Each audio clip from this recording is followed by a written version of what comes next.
अध्याय 131 हुक द्वारा या बदमाश द्वारा।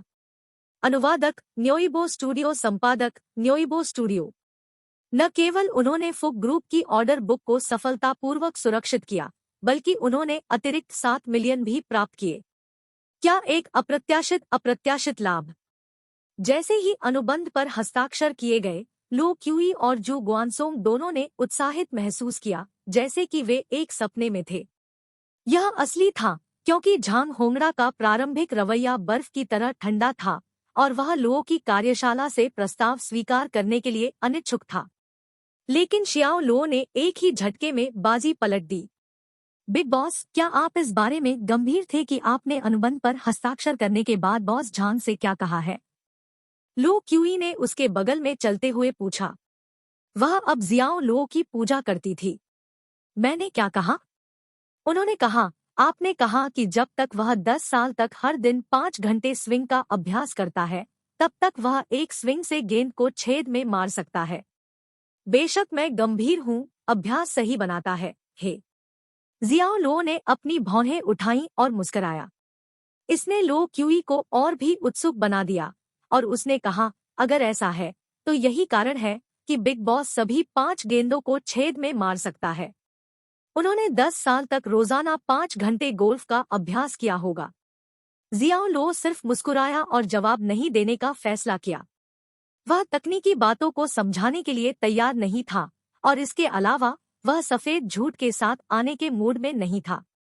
मिंग ताई गोल्फ कोर्स की यात्रा के बाद से जू गुआनसोंग ने जियाओ लुओ के दिमाग की बेहतर समझ बनाई थी। सतह पर वह एक लापरवाह युवा की तरह दिखता था, हमेशा दुविधा में था और खुद को रोकने में असमर्थ था। लेकिन इसके विपरीत वह गोल्फ खेलने में झांग होंगड़ा के गर्व को पहचानने के क्षण का लाभ उठाने में सक्षम था। उसने इसे थोड़े समय में देखा जब वह उसके साथ था, 20 मिनट से अधिक नहीं। फिर उन्होंने झांग होंगड़ा को अपनी चतुर योजना में लुभाने के लिए उस कमजोरी में हेरफेर किया, एक समय में एक कदम। न केवल वह अपनी कार्य योजना को निष्पादित करने की क्षमता के साथ एक सक्षम रणनीतिज्ञ था, बल्कि वह उच्चतम क्रम का एक उज्ज्वल रणनीतिकार भी था। 2 घंटे की छोटी अवधि के भीतर उन्होंने फुके समूह से ऑर्डर हासिल किए और फांग चांगलेई से $5 मिलियन का भुगतान प्राप्त किया। यह एक कैसीनो द्वारा उत्पन्न मुनाफे से भी बड़ा था। वह अब जानता था कि चू युनशियोंग ने जियाओ लुओ के लिए इतना उच्च सम्मान क्यों रखा था। ऐसा चरित्र दुनिया में कहीं भी चमकता था, लुओ की कार्यशाला में और क्या होता है। पब फ्यूचर द्वारा विज्ञापन। अध्यक्ष जियाओ। जू गुआनसोंग कुछ तत्परता के साथ जियाओ लुओ की ओर दौड़ते हुए आया। अध्यक्ष जियाओ, उन्होंने गहरे सम्मान के साथ फिर से बुलाया। क्या आपका मेरे साथ व्यापार है, उपाध्यक्ष जू? अध्यक्ष जियाओ, क्या आपने पहले कभी ड्रैगन गैंग के बारे में सुना है? Dragon gang? Xiao Luo squint, यह एक ऐसा नाम था जिसे उसने अनगिनत बार सुना था। उसने उनके गिरोह के 100 से अधिक सदस्यों की जान ले ली थी। उस नाम को फिर से बोलते हुए उन्हें एक बार फिर उनकी प्रतिष्ठा की याद आ गई। यह सोचकर कि जियाओ लुओ ने उनके बारे में नहीं सुना होगा, जू गुआनसोंग ने अपना चश्मा समायोजित किया और समझाया, ड्रैगन गैंग आसपास का सबसे बड़ा गुप्त समाज है। यह बार, रेस्तरां, कैसीनो, वेश्यावृत्ति और नशीली दवाओं की तस्करी सहित भूमिगत व्यवसाय चलाता है। उन्होंने लगभग 3000 सदस्यों की भर्ती की है। ड्रैगन गैंग का मुख्यालय गुआंगमिंग जिले में है, लेकिन उनके सदस्य जियांगचेंग की सड़कों पर बिखरे हुए हैं। जैसे ही वह समाप्त हुआ, उसने उत्सुकता से जियाओ लुओ को देखा, उसकी प्रतिक्रिया की प्रतीक्षा कर रहा था। चलते रहो, जियाओ लुओ ने बढ़ती दिलचस्पी के साथ कहा। ड्रैगन गैंग के हेल्म्समैन को लोंग संकुई कहा जाता है, जिसे लॉर्ड लॉन्ग के नाम से भी जाना जाता है, और उसके तहत 3000 छात्र हैं। अफवाह यह है कि वह एक सच्चा स्वामी है, जो खून बहाए बिना एक प्रतिद्वंद्वी को मारने में सक्षम है। उसके पास एक भयंकर चेहरा है और वह इतना निर्दयी है कि एक भूत भी उसे डरता है। ठीक है, तो अध्यक्ष जियाओ, क्या आप जानते हैं कि टेस्ट बड्स हमेशा लुओ की कार्यशाला को क्यों दबा सकते हैं? हमारे आउटलेट पर दूषित रोटी खाने से मरने वाले बुजुर्गों का मामला ले। क्या यह स्पष्ट नहीं है कि इसके पीछे कोई था? इसका उद्देश्य हमारी प्रतिष्ठा को धूमिल करना था। हालांकि लो की कार्यशाला के पूर्व बॉस फेंग चांगमियाओ ने विरोध करने की हिम्मत भी नहीं की। इसके बजाय उन्होंने लो की कार्यशाला को बॉस चू को बेच दिया। क्या आप जानते हैं क्यों? क्यों? जियाओ लो ने भौहें सिकोड़ी। वह अभी तक पूरे घृणित मामले पर उंगली नहीं डाल सकता था। जू गुआनसोंग ने चारों ओर देखा और सुनिश्चित किया कि कोई भी आसपास न हो, फिर धीरे से कहा, ऐसा इसलिए है क्योंकि फांग चांगले और लांग संकुई का एक विशेष संबंध है। ऐसा कहा जाता है कि जब लांग संकुई ने अपने शुरुआती वर्षों में खुद को सबसे हताश स्थिति में पाया था और यह फांग चांगले ही है जिसने उसे बचाया था, तब से लोंग संकुई अपने दाता फांग चांगले के प्रति आभारी थे। अध्यक्ष फेंग चांगमियाओ अवैध प्रतिस्पर्धा पर टेस्ट बर्ड्स पर मुकदमा करने की तैयारी कर रहा था। उसका अपहरण कर लिया गया और मछलियों को खिलाने के लिए लगभग समुद्र में फेंक दिया गया। इससे वह इतना डर गया था कि उसने लो की कार्यशाला को बॉस चू को फिर से बेचने के तुरंत बाद जियांगचेंग छोड़ दिया। अब तक भी उसके बारे में शायद ही कोई खबर है। मुझे ड्रैगन गैंग के बॉस फैंग के अपहरण के बारे में क्यों नहीं पता था? लो क्यूई ने मुस्कुराते हुए पूछा। जू गुआनसोंग ने उस पर अपनी आंखें घुमाई और कहा, आप संभवतः कैसे जान सकते हैं? मुझे यह चेयरमैन फैंग के साथ पीने के माध्यम से भी पता चला, जो उदास है क्योंकि उसने गलती से इसे लीक कर दिया जब वह नशे में था। पब फ्यूचर द्वारा विज्ञापन। आपका मतलब है फेंग चांगले के कारण ड्रैगन गैंग मेरे लिए ठीक वैसे ही आ सकता है जैसे वे फांग चांगमियाओ के लिए आए थे? जियाओ लो ने अपनी बात रखते हुए कहा। संभावना बहुत अधिक है, जू गुआंगसोंग ने सिर हिलाते हुए कहा। क्या वे पुलिस द्वारा जेल में डाले जाने की चिंता नहीं करेंगे? लो क्यूई ने पूछा। लो क्यूई, आप अभी भी हमेशा की तरह भोले हैं। दुनिया उतनी सुंदर नहीं है जितनी आपने कल्पना की है। सारी गंदगी एक भव्य मुखौटे के पीछे छिपी हुई है। अब तक दुनिया के हर कोने में क्रूर अपराध हो रहे हैं।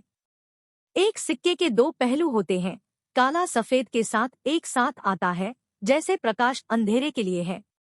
जियांगचेंग जैसे भूमि के इतने छोटे टुकड़े में लांग संकुई काले और अंधेरे का प्रतिनिधित्व करता है। जू गुआनसोंग ने ईमानदारी से कहा। जियाओ लो मुस्कुराया और वह स्थिति के बारे में जू गुआंगसोंग की समझ से सहमत हुआ।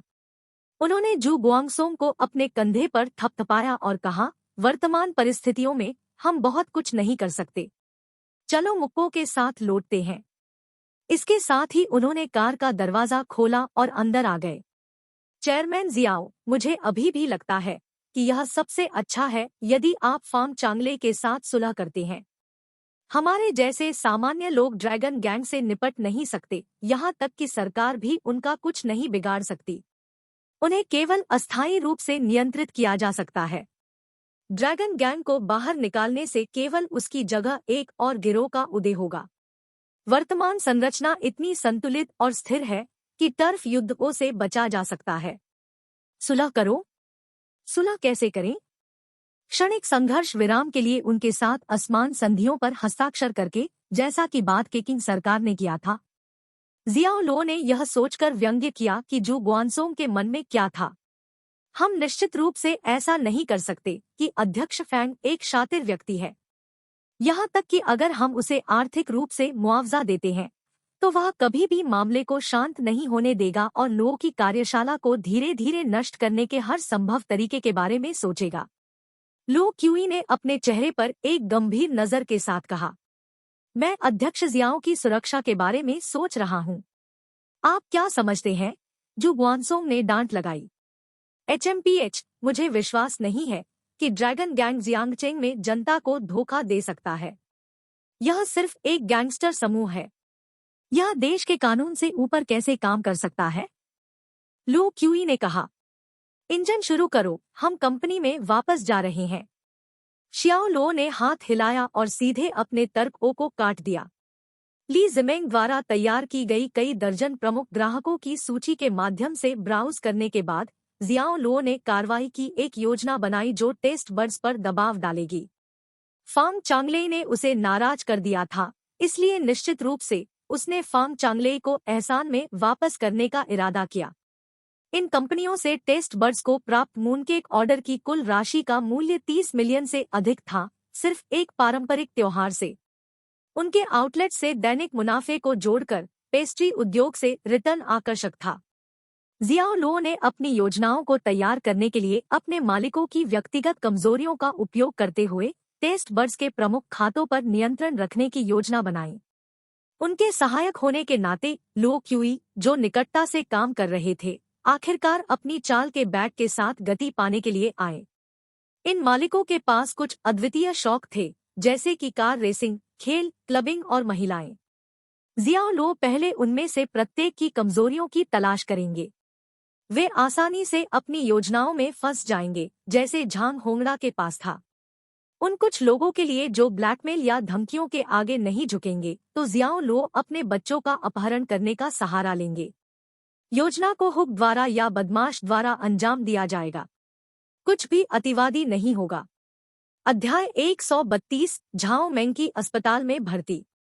अनुवादक न्योइबो स्टूडियो, संपादक न्योइबो स्टूडियो। एक व्यवसायी होने के 3 चरण हैं, और यह चरण 1 है।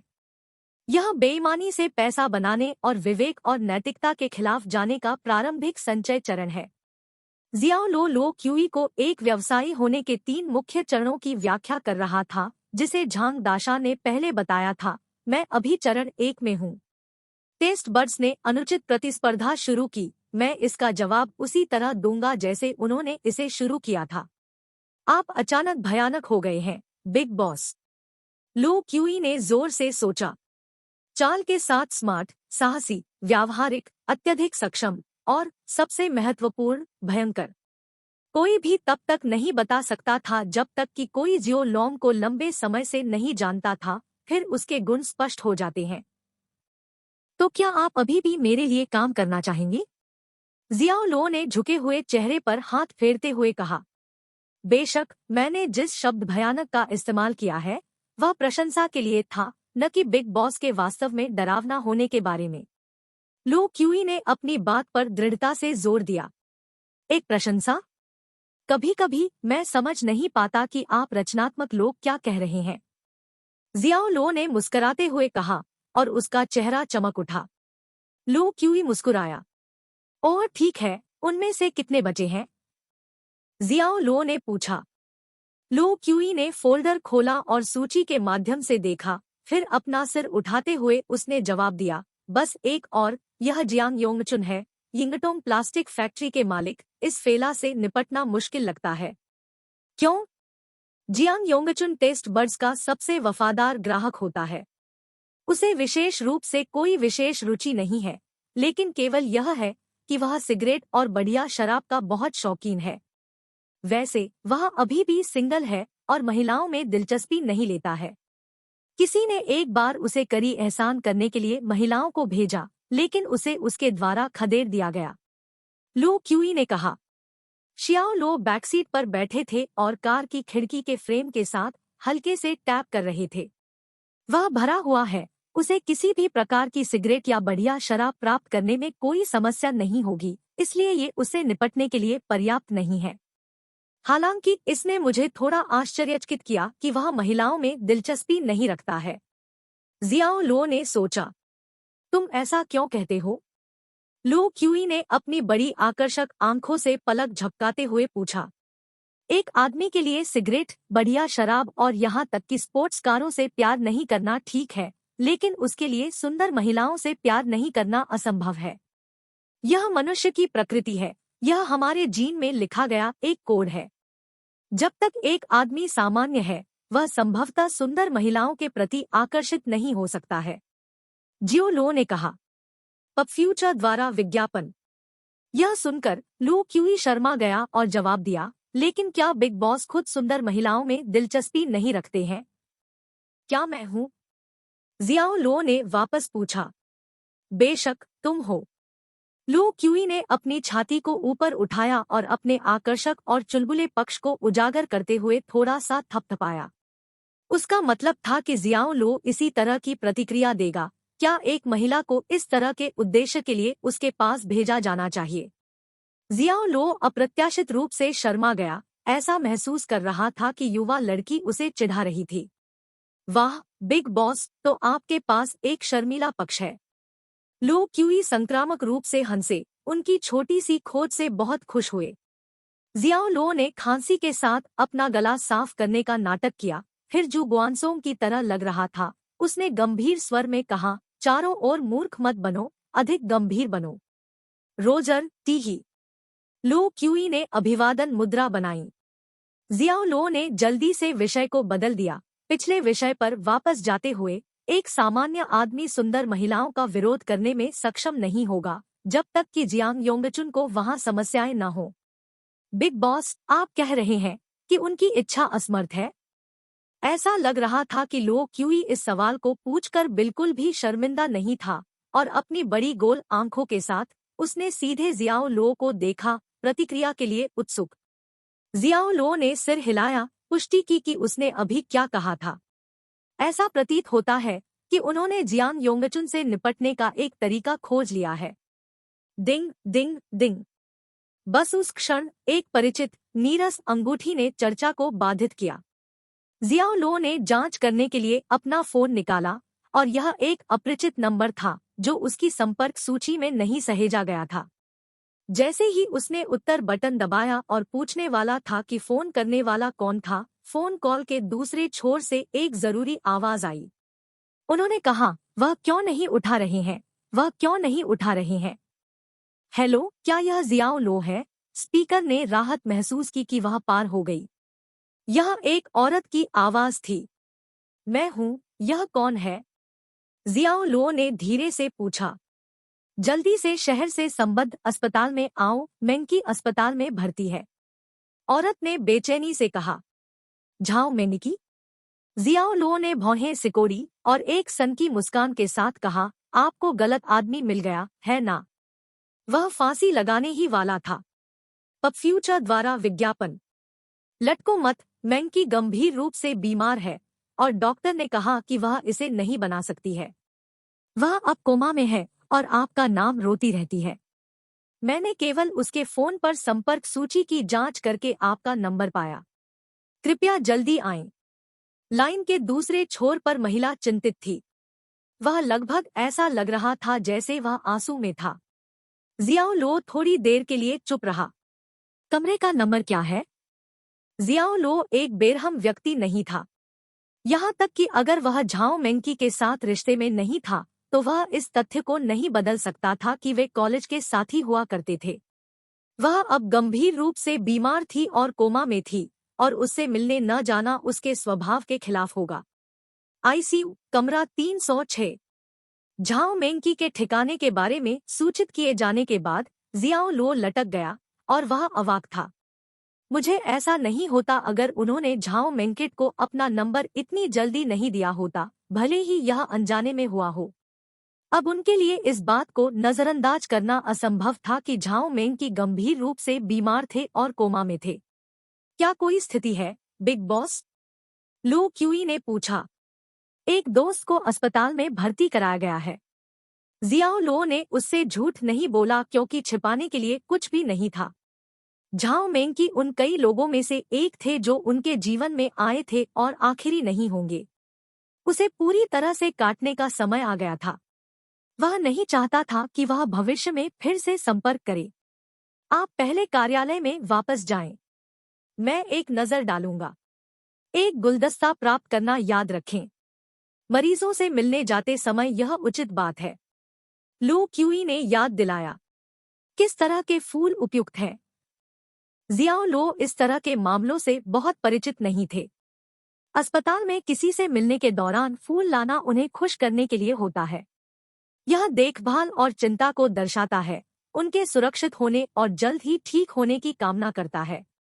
आपको ऐसे फूलों का चयन करना चाहिए जो सुरुचिपूर्ण, चमकीले रंग के और सुगंधित हो, जैसे कि कैलमस, ऑर्किड, कुमक्वार्ट्स, पेरू लिली, गुलाब, कार्नेशन। लो क्यूई ने आसानी से सूची से बाहर कर दिया। जियाओ लो ने महसूस किया कि यह थोड़ा जटिल था। कोई बात नहीं, मैं खाली हाथ जाऊंगा। इसके अलावा वह बस थोड़ी देर के लिए दौरा कर रहा था और एक साधारण यात्रा को अधिक जटिल नहीं करना चाहता था। वह टैक्सी से शहर से संबद्ध सार्वजनिक अस्पताल पहुंचे।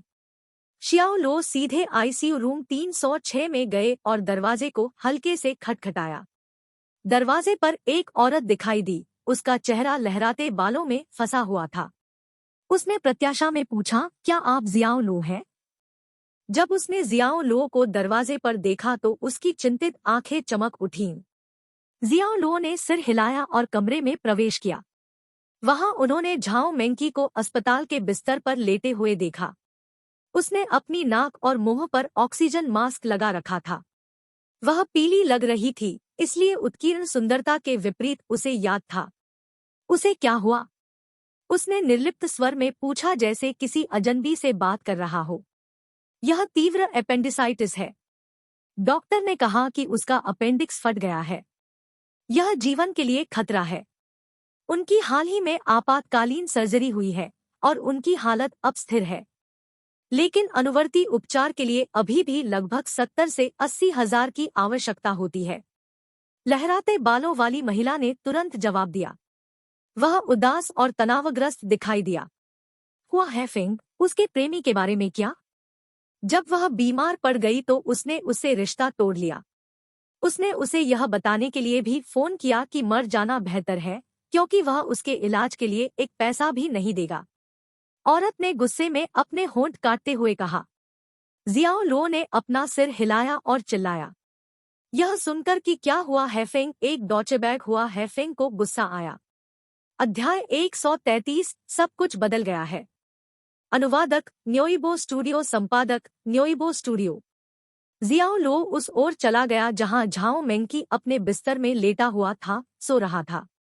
वह बता नहीं सकता था कि वह गहरी नींद में है या नहीं। उसने उसके चेहरे को देखा जहां से वह खड़ा था, और वह मंद रोशनी वाले कमरे में पीला दिखाई दिया। उसके चेहरे पर आकस्मिक उदासीनता की झलक थी, एक ऐसा रूप जो शायद ही यह बताता था कि वह उसके लिए कितना मायने रखती थी। क्या वह उससे नाराज था?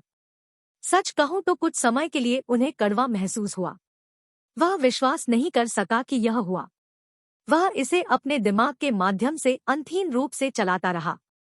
तभी यह हादसा हो गया। यह निश्चित रूप से उसे अपनी इंद्रियों में वापस झटका देता है, एक नया परिप्रेक्ष्य अगर आप चाहें। वह अतीत की घटनाओं से चिपके नहीं रह सकता था, जिन पर उसका कोई नियंत्रण नहीं था। जाने देने का समय आ गया था। शायद मौत का भूत एक आदमी के साथ ऐसा करता है। इसने अव्यवस्था को हटा दिया और उसे जीवन को देखने में मदद की। प्यार के मामलों में भाग्य हमेशा चंचल हाथ निभाता है। कुछ लोगों के लिए यह रात में गुजरने वाले दो जहाजों की तरह है, जबकि अन्य यह स्थायी संबंधों में खिल सकता है, केवल परेशानी के पहले संकेतों पर अलग हो सकता है। ऐसी चीजों का एक तरीका होता है जिससे कोई बड़ा होता है। यह उन्हें अंत में मजबूत बनाता है। तुम जियाओ लू हो, है ना? उसके पीछे से एक आवाज आई। इसने उसे कुछ हद तक चौंका दिया। वह किसी और की उम्मीद नहीं कर रहा था, लेकिन उन्होंने अपना संयम बनाए रखा। आवाज की दिशा की ओर मुड़ गए। यह झाओ मिंके का रूममेट था। उसने उसे तुरंत मेंकी के पूर्व प्रेमी के रूप में पहचान लिया। उन्होंने कहा, करीब आधे महीने पहले उसकी हालत बिगड़ गई थी। जब वह काम से वापस आती है तो वह ज्यादातर समय मेज पर बैठी रहती है। कभी कभी वह खुद से भी रोती है। वह उसे विवरणों से भरने के लिए मजबूर महसूस कर रही थी। उसके लहराते बाल उसकी करुणा की अतिरंजित अभिव्यक्ति को तैयार कर रहे थे। बिना रुके उसने कहा, क्या आप जानते हैं? उसने कहा कि वह आपके जैसे अच्छे आदमी को छोड़ने के लिए बहुत मूर्ख थी। आप बहुत प्यार करते हैं और हमेशा उससे प्यार करते हैं। झाओ मेंकी की रूममेट के रूप में वह इस जोड़ी को फिर से एक साथ लाने के लिए कर्तव्यबद्ध महसूस कर रही थी, और वह इस तरह के उच्च नाटक के साथ ऐसा कर रही थी। जियाओ लो महिला के सामने खड़ा था, उसकी जेब में हाथ थामे हुए। उन्होंने एक दयालु संयम बनाए रखा, लेकिन उनके चेहरे पर कोई भावना नहीं दिखाई दी।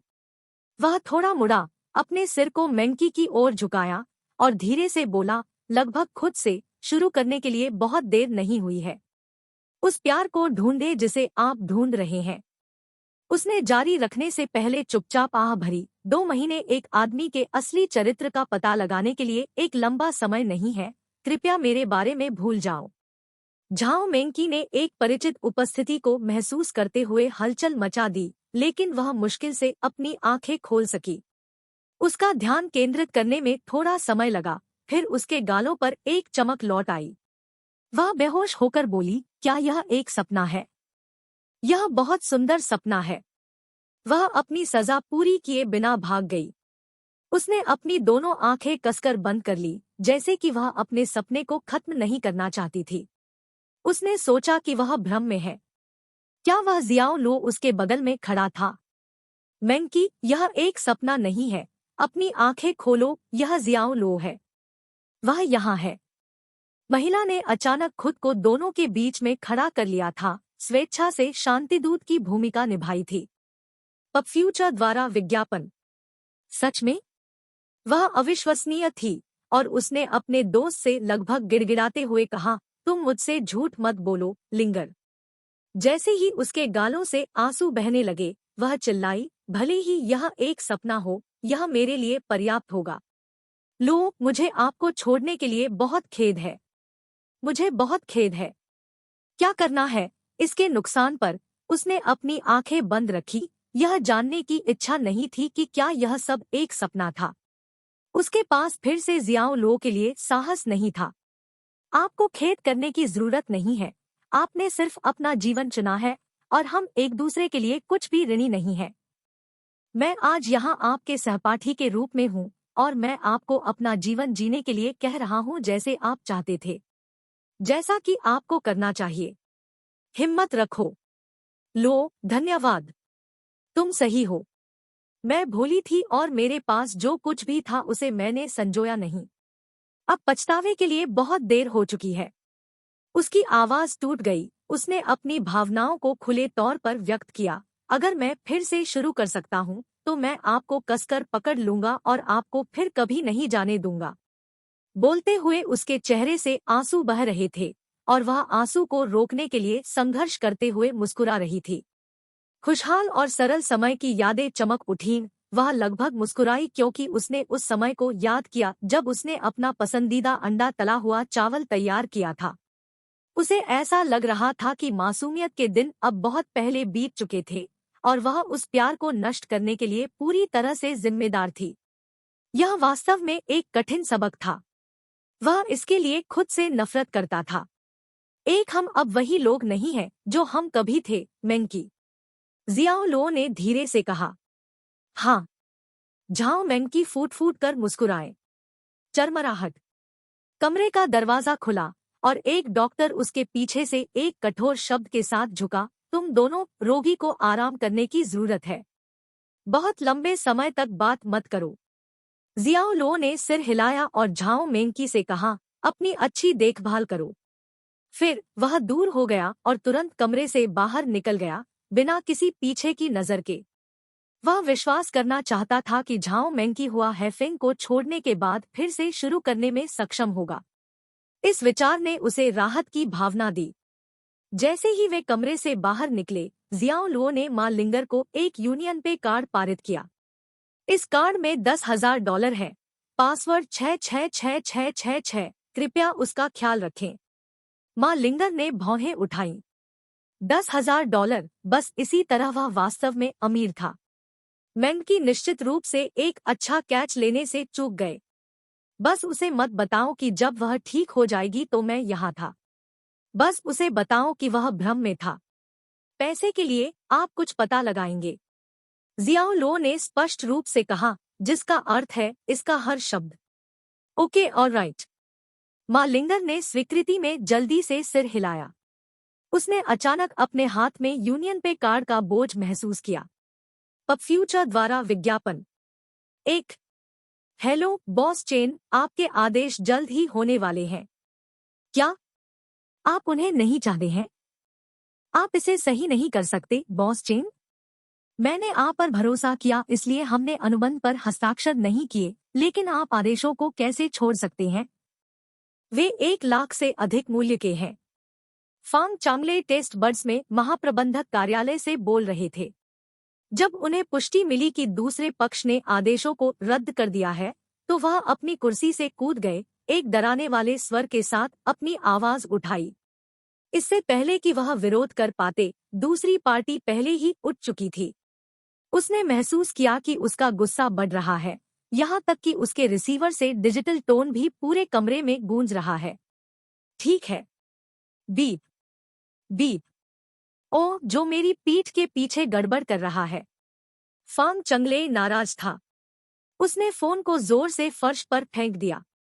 वह क्रोधित था, ऐसा लग रहा था कि वह किसी को अलग करने वाला था। यह 8वां फोन कॉल था। वे सभी नियमित ग्राहकों के लिए, प्रत्येक ने अपने ऑर्डर रद्द कर दिए। और ये परिचित, पुराने दोस्त और ग्राहक थे जिन्हें वह नियमित रूप से स्टीमी निजी कमरों में परिचारिकाओं के साथ खेलते थे।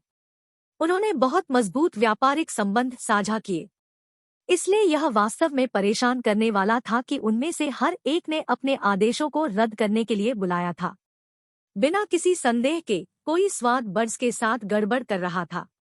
अध्यक्ष फेंग, उन्होंने क्या कहा? उन्होंने अचानक ऑर्डर क्यों रद्द कर दिया? पुरुष सहायता ने चुपचाप पूछा, बिल्कुल भी निश्चित नहीं था कि क्या हो रहा था। मेरे पास विवरण नहीं है, लेकिन उन सभी ने कहा कि किसी ने उन पर पकड़ बना ली है और उन्हें किसी अन्य आपूर्तिकर्ता के साथ अनुबंध पर हस्ताक्षर करने के लिए कहा है। दूसरे ब्रांड से मूनकेक ऑर्डर कर रहे हैं। एक और ब्रांड। लानत है, क्या यह लो की कार्यशाला हो सकती है? फांग चांगले देजावू की भावना महसूस करने से खुद को रोक नहीं सका। कुछ दिन पहले फुके समूह के झांग होंगड़ा के आदेश भी उनकी नाक के नीचे से फिसल गए। उसने अपना पाइप अपने मुंह से दूर खींच लिया और अपने विचारों को जोर से आवाज दी, क्या यह वह छोटा छेद हो सकता है जो मुझे पीछे से परेशान कर रहा है? पुरुष सहायक ने देखा कि उसकी अभिव्यक्ति अंधेरा हो गई थी। वह एक चर्च माउस की तरह चुप रहा, उस कोने में कांप रहा जहां वह खड़ा था। नहीं नहीं नहीं, यह असंभव है कि छोटे छेद में इस तरह की मांसपेशी कभी नहीं थी। फांग चांगले अपने सिर में संभावित संदिग्धों की सूची के माध्यम से अपना हाथ हिलाने से खुद को रोक नहीं सके। जैसे ही उसने अपनी ठोड़ी पर अपना हाथ रखा, उसने खुद से फिर से कहा, अगर बॉस चू शामिल था तो यह एबीसी जितना आसान होगा। बॉस चू ने उस छोटे से छेद को बहुत अधिक माना। जैसे जैसे वह आगे सोचता गया, वह अधिक से अधिक परेशान लग रहा था। तो क्या यह बॉस चू है जो मेरे साथ गड़बड़ करना चाहता है? जितना अधिक वह इसके बारे में सोचता था, उतना ही डरावना हो जाता था। भले ही ड्रैगन गैंग और लोंग संकुई के साथ उनके अच्छे संबंध थे, फिर भी उनका चू युनशियोंग से कोई मुकाबला नहीं था। अगर जियांगचेंग की काली शक्ति ड्रैगन गैंग थी, तो सफेद बल चू युनशियोंग होना था। अगर चू युनशियोंग उससे निपटना चाहता था, तो वह भी कर सकता था। फेंग चांगले का सिर घूम रहा था, क्योंकि उन्होंने संभावित परिदृश्यों का पता लगाया, लेकिन क्यों? उनके पास चू युनशियोंग के साथ कोई गोमांस नहीं था, यहाँ तक कि चू की बेटी से अपने बेटे की शादी की व्यवस्था भी की गई थी। उन्होंने चू युनशियोंग के साथ लाफेट की तरह सम्मान के साथ व्यवहार किया था। चू युनशियोंग के लिए उससे निपटने का कोई कारण नहीं था। एक वह यह महसूस करने से खुद को रोक नहीं सका कि वह कोहरे में इधर-उधर घूम रहा है। फांग चांगले को पसीना आ गया। उसने एक आदेश दिया, जल्दी से कार ले आओ, मैं बॉस चू से मिलना चाहता हूँ। हाँ सर। पुरुष सहायक जवाब में कूद गया, जल्दी से सिर हिलाया और तत्काल व्यवस्था करने के लिए चला गया। फेंग चांगले को निश्चित रूप से जानना था कि क्या चू युनशियोंग इस पूरे प्रकरण के पीछे था। यदि नहीं, तो वह खाने या सोने में सक्षम नहीं होगा। शांति में। अध्याय 134। मैं लोगों की कार्यशाला में इंतजार करूंगा। अनुवादक न्योइबो स्टूडियो, संपादक न्योइबो स्टूडियो। कारखाने के निदेशक जियांग योंगचुन ने बैठक के लिए जियाओ लुओ के अनुरोध को अस्वीकार नहीं किया। उनके आदमियों ने जियाओ लुओ को अपने कार्यालय में ले जाया। उसे सीट के लिए पूछे बिना जियांग योंगचुन ने जियाओ लुओ पर कड़ी मेहनत की। श्री जियाओ, तो आप कुछ बुद्धिमान आदमी हैं, है ना? श्री चेन और अन्य खरीदारों को आपकी योजना में हेरफेर करना और उन्हें लुओ की कार्यशाला के साथ अनुबंध पर हस्ताक्षर करने के लिए मजबूर करना। अब आपको मध्य शरद ऋतु महोत्सव के लिए उनके आदेश भी मिल गए हैं। भयानक रणनीति, वास्तव में भयानक रणनीति। उसकी शारीरिक उपस्थिति को पूर्ण के रूप में वर्णित किया जा सकता है। उसके गोलमटोल गाल और आंखों के लिए छोटे छोटे स्लिट्स थे। जैसे ही उसने जियाओ लो को नाराजगी के साथ देखा, वह एक मतलबी और शातिर व्यक्ति लग रहा था। टेस्ट बड्स के सबसे वफादार ग्राहक होने के नाते उनकी दुश्मनी समझ में आती थी। मिलने के लिए सहमत होने का एकमात्र कारण उनके चेहरे में जियाओ लो का अपमान करना था।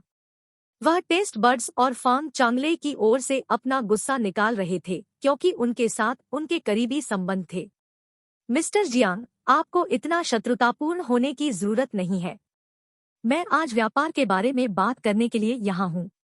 व्यवसाय के रूप में राजस्व हमारी सर्वोच्च प्राथमिकता है। आइए सभी व्यक्तिगत मामलों को अलग रखें।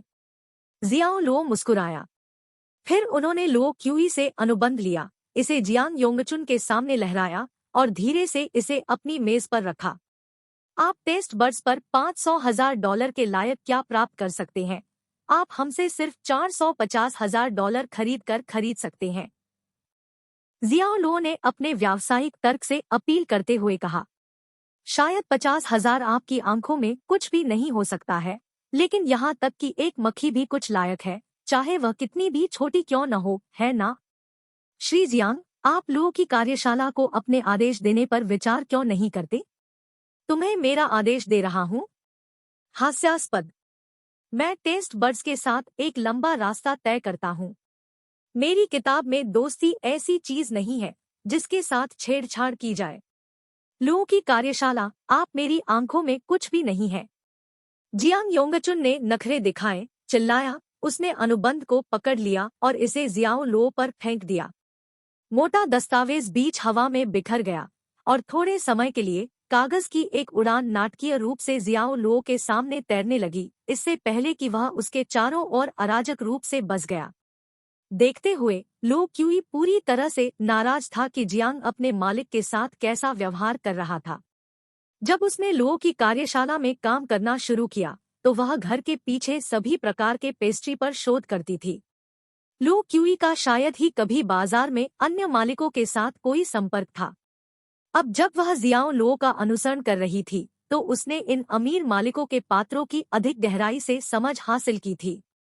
वे गैंगस्टरों की तरह व्यवहार करते थे, दूसरों का अपमान करते थे जैसा वे पसंद करते थे, और जब यह उनके अनुकूल होता है तो अपना रास्ता प्राप्त करते हैं। पब फ्यूचर द्वारा विज्ञापन।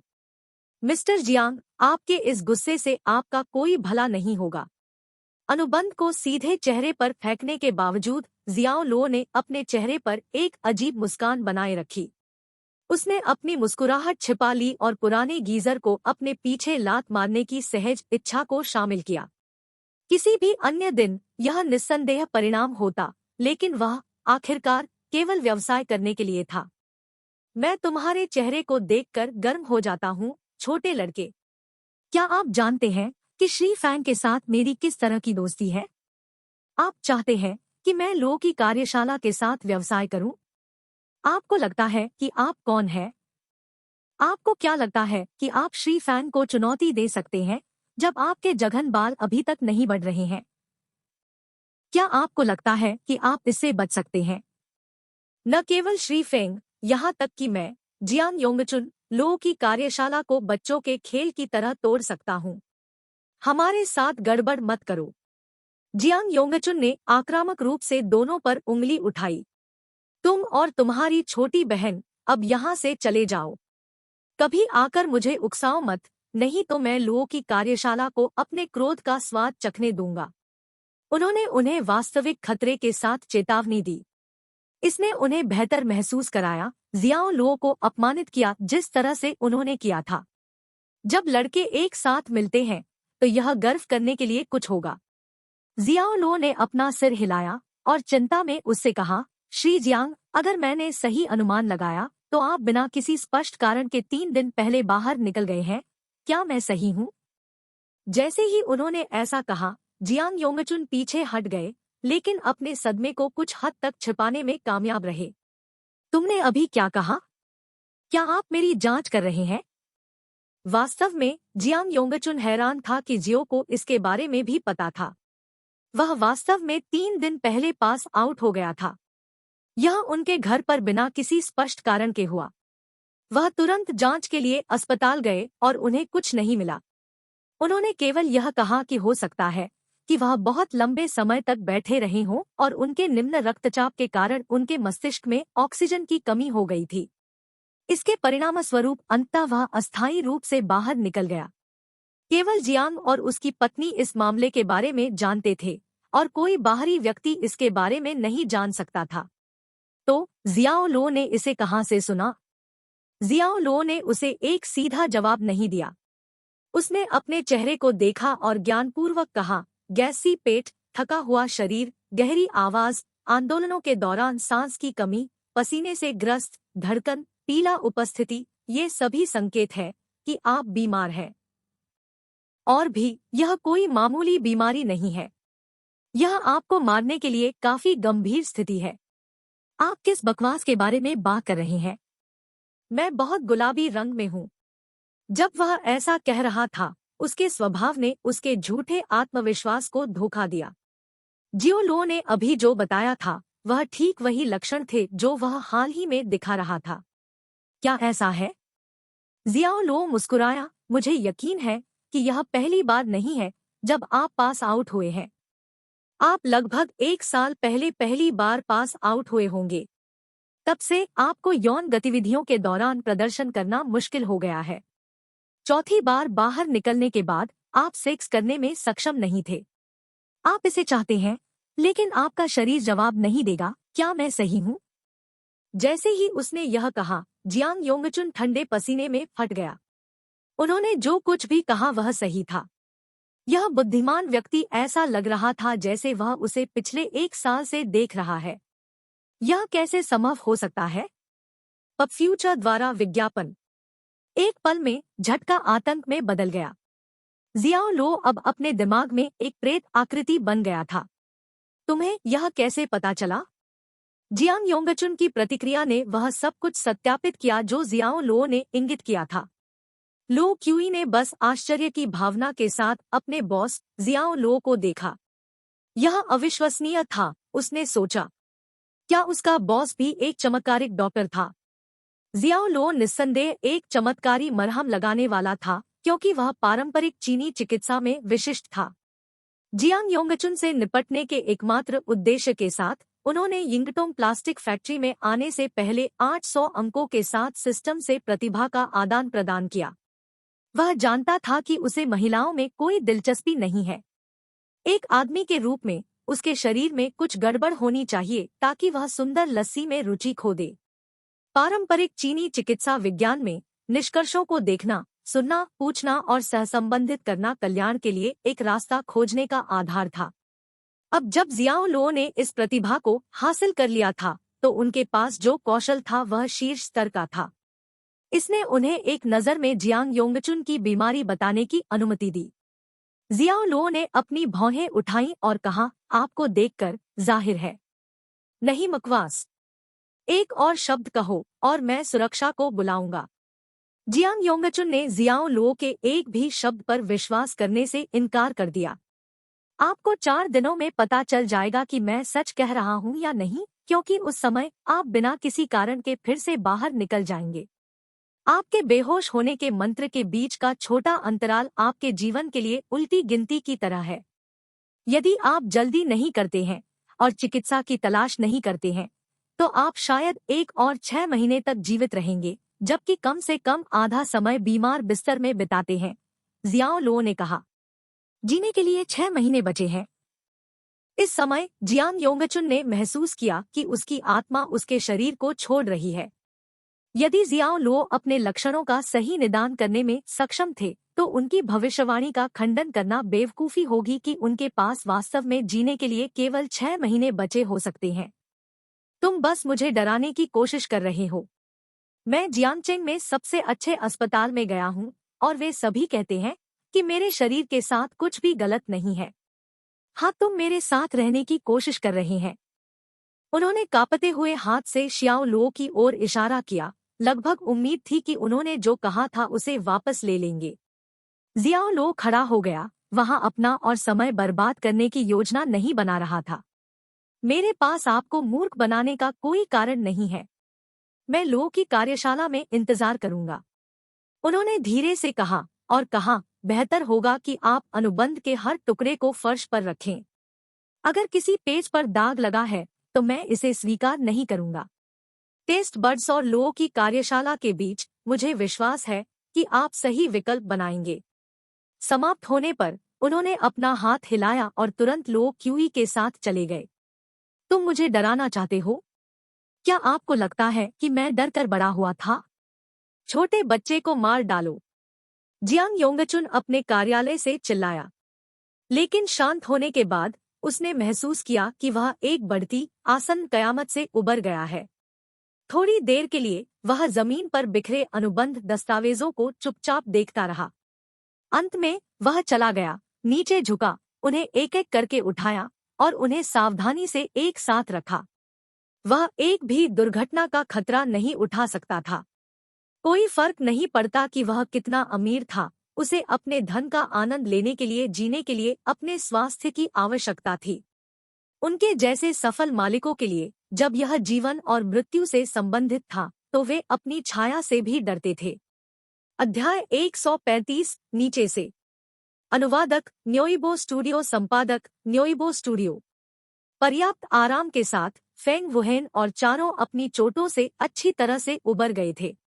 उनकी मजबूत बिल्ड और शारीरिक स्थितियों को भी उनकी त्वरित वसूली के लिए जिम्मेदार ठहराया जाता है। वे किसी भी अनुमान से असहज थे कि वे जियाओ लो से अलग हो रहे थे और उनसे पूछा था कि क्या वे उनके रोजगार के तहत आ सकते हैं। कोई भी काम चल जाएगा भाई जियाओ, कृपया, हम मूर्ख नहीं हैं, फेंग वुहेन ने कहा था गहरे सम्मान के साथ। जियाओ लो सोफे पर बैठ गया, टीवी चैनलों के बीच अनुपस्थित रूप से स्विच कर रहा था, किसी भी दिलचस्प कार्यक्रमों की जांच कर रहा था। उसने पूछा, क्या तुम्हारी चोटें ठीक है? आप? हम ठीक हैं। हम बहुत पहले ठीक हो गए थे। फेंग वुहेन ने अपनी दृढ़ छाती पर हमला किया। वे हर दिन सुअर के बच्चे, गाय के बच्चे और चिकन खाते हैं। मैं उन्हें पोषण देने के लिए असली मानव सामान खरीदने के करीब था। झांग दशान ने अपनी बात रखने के लिए 2 उंगलियों को एक साथ रखा। अगर उनके घाव ठीक नहीं होते हैं तो ठीक है, मुझे लगता है कि मुझे इस दुनिया के प्रति मेरे विचारों को बदलना होगा, है ना? वह उनकी ओर बढ़ते हुए आगे बढ़ता रहा। उन शब्दों को सुनकर फेंग वुहेन और उसके दोस्त अवाक थे। झांग दाशान ने खुद को सोफे पर गिरा दिया, जियो लो के हाथों से रिमोट कंट्रोल छीन लिया। उन्होंने ब्लाइंड डेट रियलिटी शो का रुख किया। उसकी आंखें घूमती थी, फिर चौड़ी हो जाती थी क्योंकि वह सीधे लड़कियों की ऊपरी पंक्ति को देखता था। क्या बिल्ली नंबर 12, जिसे मैं हमेशा फॉलो करता रहा हूँ, वह पहले ही ले ली गई है? साथ ही क्या आप जानते हैं, पवित्र मैक्रोनी, वह बीबीसी को बहुत पसंद करती है ना? जियाओ लो ने उसकी ओर देखा, क्या आपका सिर ठीक है? क्या आप इन बेवकूफ ब्लाइंड डेट कार्यक्रमों को देखने के लिए पूरे दिन घर पर रहते हैं? आप उनके बारे में क्या जानते हैं? आपको लगता है कि मैं इसे देख रहा हूँ क्योंकि मैं इसे देख रहे हैं? मैं यहाँ उस गंजे मेजबान की बारीक शैली और बुद्धि का अध्ययन करने के लिए हूँ, ठीक है? देखिए वह किस तरह से बात करते हैं। वह एक ऋषि की तरह लगता है। पवित्र पेपरोनी, वह नरक की तरह शांत है। जब मैं आपसे लो की कार्यशाला लेता हूँ तो मैं उनका आचरण करना चाहता हूँ, झांग दाशान ने खंडन किया। फिर मुझे लगता है कि आपको जल्दी करनी चाहिए और खुद को गंजा कर देना चाहिए। जियाओ लो खड़ा हो गया और पानी के डिस्पेंसर में पीने के लिए कमरे के कोने की ओर चला गया। अपने पैर को गंजा करो। मेरा यह बड़ा चेहरा उस तरह के हेयर स्टाइल पर कैसे सूट कर सकता है? झांग दशान ने नाराज होकर जवाब दिया। भाई झांग, मुझे लगता है कि आपने इसे गलत समझा। इसे हेयर स्टाइल कैसे कहा जा सकता है जब आपके पास बाल भी नहीं बचे हैं? पब फ्यूचर द्वारा विज्ञापन। हाँ, हमारी बोली में इसे भिक्षुई कट कहा जाता है, जिसका अर्थ है गंजे गधे की तरह दयालु। गंजा गधा होना महान नहीं है, वे केवल ननों के साथ हो सकते हैं, और नन सबसे खराब है। जो कोई भी नन से शादी करेगा उसे 3 पीढ़ियों तक कैद में रखा जाएगा। द स्माइलिंग प्राउड वांडरर में लिंग वूचुंग ने तो यहाँ तक कहा कि जब भी वह किसी नन को देखते हैं तो वह अपनी हर शर्त हार जाते हैं। शियाओ और अन्य 3 लोग आपस में बकबक कर रहे थे। उनके मृत चेहरे ऐसे लग रहे थे जैसे वे किसी का उपहास न करने की कोशिश कर रहे थे, लेकिन यह स्पष्ट था कि वे झांग दशान के बारे में बात कर रहे थे। ठीक है, साइड में जाओ। झांग दशान ने फेंग वुहेन और उसके दोस्तों के साथ बहुत प्यार नहीं किया। वह पिछले कुछ दिनों से उन्हें स्वस्थ कर रहे थे जैसे कि वह एक स्नेही माता पिता थे। इसके बारे में सोचकर वह अंदर से कांपने लगा। जियाओ लो अपना गिलास पानी लेने के बाद सोफे पर बैठ गया। आप में से 6 को यहाँ घर पर नहीं रहना चाहिए। कंपनी को अभी 1 टन ऑर्डर मिले हैं। उनकी वजह से फैक्ट्री पूरी तरह से बंधी हुई है। अपने आप को तैयार करो और कंपनी में मेरा अनुसरण करो। हमें खुद को नौकरी पाने के लिए मानव संसाधन विभाग से लिन चोंगड़ों को खोजने की जरूरत है। मुझे शामिल किया गया। झांग दशान ने खुद की ओर इशारा किया। ओह, यहाँ तक कि ये लोग भी जानते हैं कि मुझे शर्मिंदा कैसे महसूस करना है। क्या आपको भी ऐसा ही नहीं लगता? थोड़ा सा भी? जियाओ लो ने अपनी चाय की चुस्की ली और जल्दबाजी में कहा, कंपनी के स्थिर होने के बाद मैं लो की कार्यशाला आपको सौंप दूंगा, इसलिए आपको कंपनी की प्रणाली को समझना होगा। ठीक है, मैंने इसके बारे में सोचा है और मुझे लगता है कि आपको नीचे से शुरू करना चाहिए। आप हमारी खाद्य प्रसंस्करण तकनीक सीखकर शुरुआत कर सकते हैं। आप बकवास करते हैं, वास्तव में मुझे एक नियमित कर्मचारी बनाते हैं। भाई, क्या यहाँ आपकी अंतरात्मा थोड़ी भी चोट नहीं पहुंचाती है? झांग दाशान ने ऐसा अभिनय किया जैसे वह दिल टूट गया हो। बेशक उन्होंने इस व्यवस्था का विरोध नहीं किया। वह पहले से ही जानता था कि जियाओ लुओ की क्षमताएं हर पहलू में उससे ऊपर थी। यदि उन्होंने कड़ी मेहनत नहीं की तो वह भविष्य में लुओ की कार्यशाला में महाप्रबंधक का पद नहीं ले पाएंगे। वह बहुत नीचे से शुरू करने की आवश्यकता को समझता था। जियाओ लो ने उसे अनदेखा कर दिया और अपनी चाय पीना जारी रखा। भाई जियाओ, हमें हर महीने कितना भुगतान मिलता है? फेंग वुहेन ने प्रत्याशा के साथ पूछताछ की। उन्होंने कहा, पहले 3 महीनों में मूल वेतन 2.2 हजार होगा और उसके बाद यह बढ़कर 2.5 से 2.6 हजार हो जाएगा। यदि आप हर दिन ओवरटाइम काम करते हैं तो हमारे पास अब जितने ऑर्डर हैं उन्हें देखते हुए आप हर महीने लगभग 5 भव्य कमा सकते हैं। जियो लुओ ने कहा। 5 भव्य? उनमें से 5 उत्साहित थे, शायद ही विश्वास कर रहे थे कि उन्होंने अभी क्या सुना है। 5 ग्रैंड प्रति व्यक्ति प्रति माह? यह सही है। जियाओ लुओ ने सिर हिलाते हुए पुष्टि की। पब फ्यूचर द्वारा विज्ञापन? वाह! उन्होंने जो कुछ भी सुना उससे वे रो पड़े, चकित हो गए। प्रति माह $5,000? इस महान घर में हर जगह सोने की खदानें थी और उन्होंने आखिरकार खुद को एक में मिला लिया है। जल्दी करो और भाई जियाओ को धन्यवाद दो। फेंग वुहेन ने जल्दी से अपने साथियों को जियाओ लो को धन्यवाद देने के लिए प्रेरित किया। धन्यवाद भाई जियाओ। पुरुषों ने पारंपरिक चीनी फैशन में अपनी मुट्ठी को एक साथ जोड़ा और जियाओ लो के प्रति अपना आभार व्यक्त किया। यहाँ तक कि अपने सपने में भी उन्होंने कभी नहीं सोचा था कि वे कभी एक नौकरी पर हाथ डालेंगे जो प्रति माह $5,000 का भुगतान करता है। बुरे दिन चले गए, आखिरकार चले गए। पिछले कुछ महीनों में वे जिस कठिन समय से गुजरे थे उसे याद करते हुए उन्होंने अचानक महसूस किया कि भावनाएं उन पर हावी हो रही है और लगभग आंसू बहा रहे हैं। अभी बहुत खुश मत रहो। नियमित श्रमिकों के रूप में, हाँ, आपके लाभ ठीक हो सकते हैं, लेकिन काम स्वयं श्रमसाध्य है। आप 2 शिफ्टों में काम करेंगे। दिन की शिफ्ट बेहतर है, रात की शिफ्ट आपको कमजोर कर देगी। ये 5 भव्य पैसा आसान नहीं होगा। आपको मानसिक रूप से तैयार रहना होगा, झांग दशान ने याद दिलाया। हम कठिनाई से डरते नहीं हैं, फेंग वुहेन ने दृढ़ता से कहा।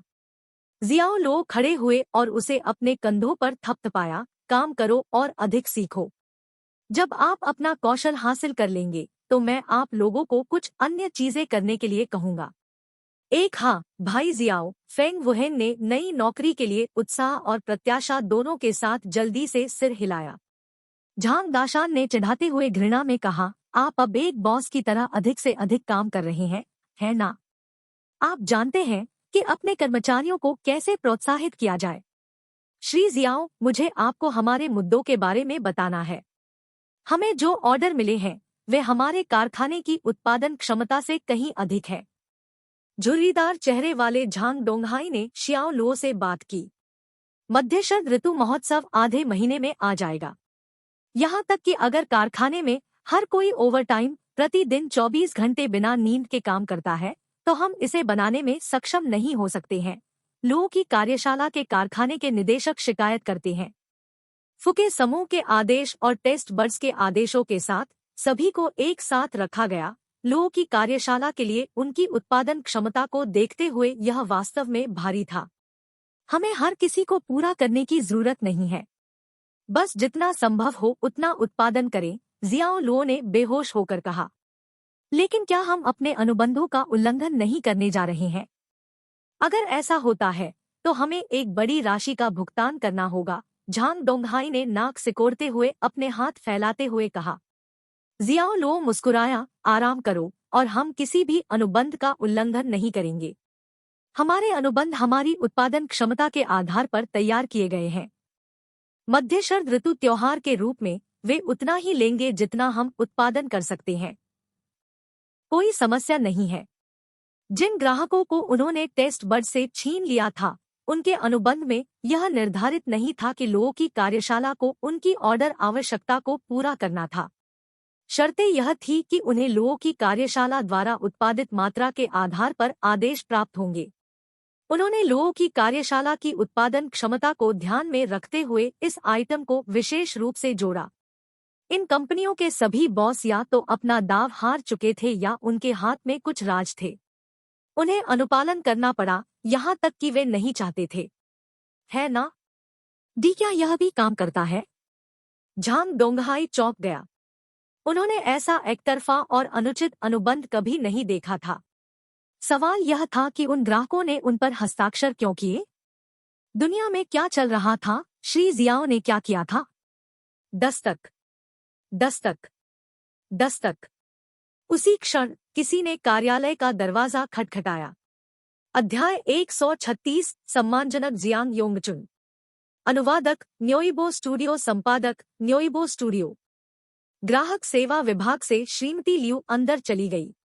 उसने शियाओ लुओ से सम्मानपूर्वक बात की। श्री जियाओ, यिंगटोंग प्लास्टिक फैक्ट्री से श्री जियांग आपसे मिलने का अनुरोध कर रहे हैं। कार्यालय का दरवाजा बंद होने से पहले बाहर खुले कार्यालय क्षेत्र की दिशा से एक चिंतित चीख आई। श्री जियाओ, यह जियांग योंगचुन है। मैं यहाँ मिडटर्म फेस्टिवल के लिए नौकरी के आदेश के बारे में बात करने के लिए हूँ। जियांग योंगचुन?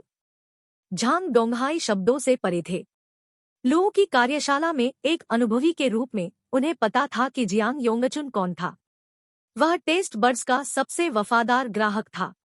उन्होंने एक बार यह भी घोषणा की थी कि जब तक उनका प्लास्टिक कारखाना अभी भी खड़ा है वह टेस्ट बर्ड से ऑर्डर करेंगे। इसमें वर्ष के हर त्योहार के लिए अपने कर्मचारियों के लिए सभी पेस्ट्री शामिल थे। लेकिन यहाँ क्या हो रहा था? जियांग योंगचुन अचानक नौकरी के आदेश के बारे में बात करने के लिए खुद उनके दरवाजे पर क्यों आए? उसने जो कुछ देखा था उसके बारे में कुछ भी समझ में नहीं आया। जियांग योंगचुन ने शियाओ लुओ के कार्यालय में जाते समय काफी हंगामा किया। हर कोई उसे देखने के लिए मुड़ गया, जिसमें जू गुआनसोंग, लिन चोंगडोंग और ली जिमिंग शामिल थे। जब उन्होंने जियांग योंगचुन को देखा तो उन सभी ने अपने चेहरे पर अविश्वास की एक झलक पहनी, क्योंकि वह कोई ऐसा व्यक्ति नहीं था जो कभी उनकी कंपनी में दिखाई देगा। श्री जियांग, क्या मैं पूछ सकता हूँ कि क्या आप यहाँ हैं? जू गुआनसोंग उसके पास आया। वह विश्वास नहीं कर सका कि टेस्ट बर्ड्स का सबसे वफादार ग्राहक नौकरी के आदेश पर चर्चा करने के लिए लुओ की कार्यशाला में यहाँ था। वह चिंतित था कि जियांग योंगचुन परेशानी पैदा करने के लिए यहाँ था। श्री जियाओ कहाँ है? श्री जू, जल्दी करो और मुझे बताओ कि श्री जियाओ कहाँ है। जियांग योंगचुन उत्सुकता से इधर-उधर घूम रहा था, दिशाओं के लिए बेताब था। शांत हो जाओ, पहले मुझे बताओ कि आप श्री जियाओ से क्यों मिलना चाहते हैं? जू गुआनसोंग ने उसे शांत करने की कोशिश करते हुए कहा। जियांग योंगचुन ने अपना सिर हिलाया। मैं इस बारे में आपसे बात नहीं कर सकता, केवल श्री जियाओ से। जल्दी करो और मुझे श्री जियाओ के पास ले जाओ। जियांग योंगचुन। जियाओ लुओ ने अपने कमरे के दरवाजे के पीछे से अपना आधा शरीर झुकाया और जियांग को चिल्लाया। श्री जियाओ, छोटे भाई, मैं आखिरकार आपको मिल गया हूँ। पब फ्यूचर द्वारा विज्ञापन। जैसे ही उन्होंने जियाओ लुओ को देखा, जियांग योंगचुन को इतनी राहत मिली कि वह लगभग फूट फूट कर रोने लगे। अपने बगल के बीच एक काले ब्रीफकेस के साथ उन्होंने जू गुआनसोंग को निचोड़ा और जियाओ लुओ के कार्यालय की ओर बढ़ गए। ग्राहक सेवा विभाग से झांग डोंगहाई और श्रीमती लियू कार्यालय से बाहर निकल रहे थे। जियांग योंगचुन ने उन्हें ऐसे ब्रश किया जैसे कि वे वहां नहीं थे और उनकी आंखों में केवल जियाओ लुओ था। विनम्रता से अपने शरीर को झुकाकर उन्होंने अपने चेहरे पर एक घबराई हुई मुस्कान के साथ कार्यालय कक्ष में प्रवेश किया। दरवाजा बंद करो, जियाओ लुओ ने कहा। ठीक है। एक मजबूर मुस्कान के साथ जियांग योंगचुन ने धीरे से कार्यालय का दरवाजा बंद कर दिया। दुनिया में क्या चल रहा है? लुओ की कार्यशाला के सभी कार्यालय के कर्मचारी दंग रह गए। किसी को पता होना चाहिए कि जियांग योंगचुन ने हाल ही में लुओ की कार्यशाला के प्रति अपनी शत्रुता दिखाई थी। उनके साथ उनके कभी दोस्ताना संबंध नहीं थे। तो अब क्या हो रहा था? उसने अपना शरीर झुका रखा था और एक लैपडॉग की तरह सम्मानजनक हो रहा था। क्या सूरज पश्चिम में उगना शुरू हो गया था या उसने गलत दवा ले ली थी? एक जियांग योंगचुन के साथ क्या हो रहा है? ऐसा क्यों लगता है कि वह श्री जियाओ को खुश करने के लिए यहाँ है? जू गुआनसोंग अपने आप से बुदबुदाया, उसकी भौहें झुकी हुई थी। ली जिमेंग ने कुछ नहीं कहा। उसका नाजुक चेहरा आश्चर्य की एक तस्वीर थी। वहां मौजूद कई लोग हक्के बक्के रह गए। धीरे धीरे उनकी जिज्ञासा उन पर हावी हो गई और वे जियाओ लुओ के कार्यालय के बाहर इकट्ठा हो गए। उन्होंने कार्यालय के दरवाजे पर अपने कान दबाए, इस उम्मीद में कि क्या हो रहा था। आह! अहम!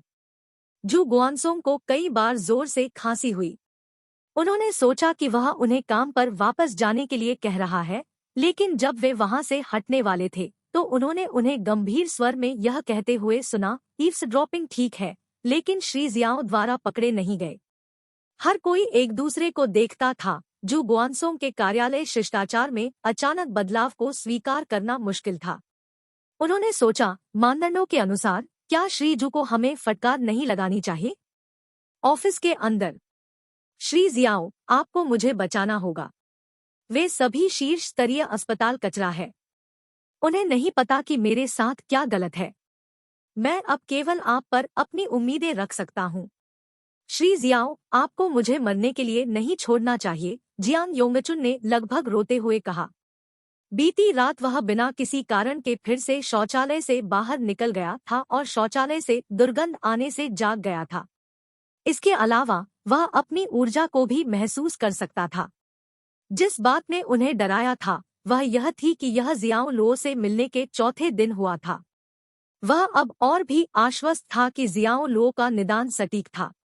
वह अपनी मौत के करीब था और यही कारण था कि वह इतनी सुबह जल्दी भाग गया। ऐसी जटिलताओं का सामना करते हुए उन्हें अब टेस्ट बड्स या पैसे की परवाह नहीं थी। जो कोई भी उसे बचा सकता है, उसके पास उसका अनंत ऋण और अटूट कृतज्ञता होगी। तुम्हें यकीन है कि मैं अब तुमसे झूठ नहीं बोल रहा था, है ना?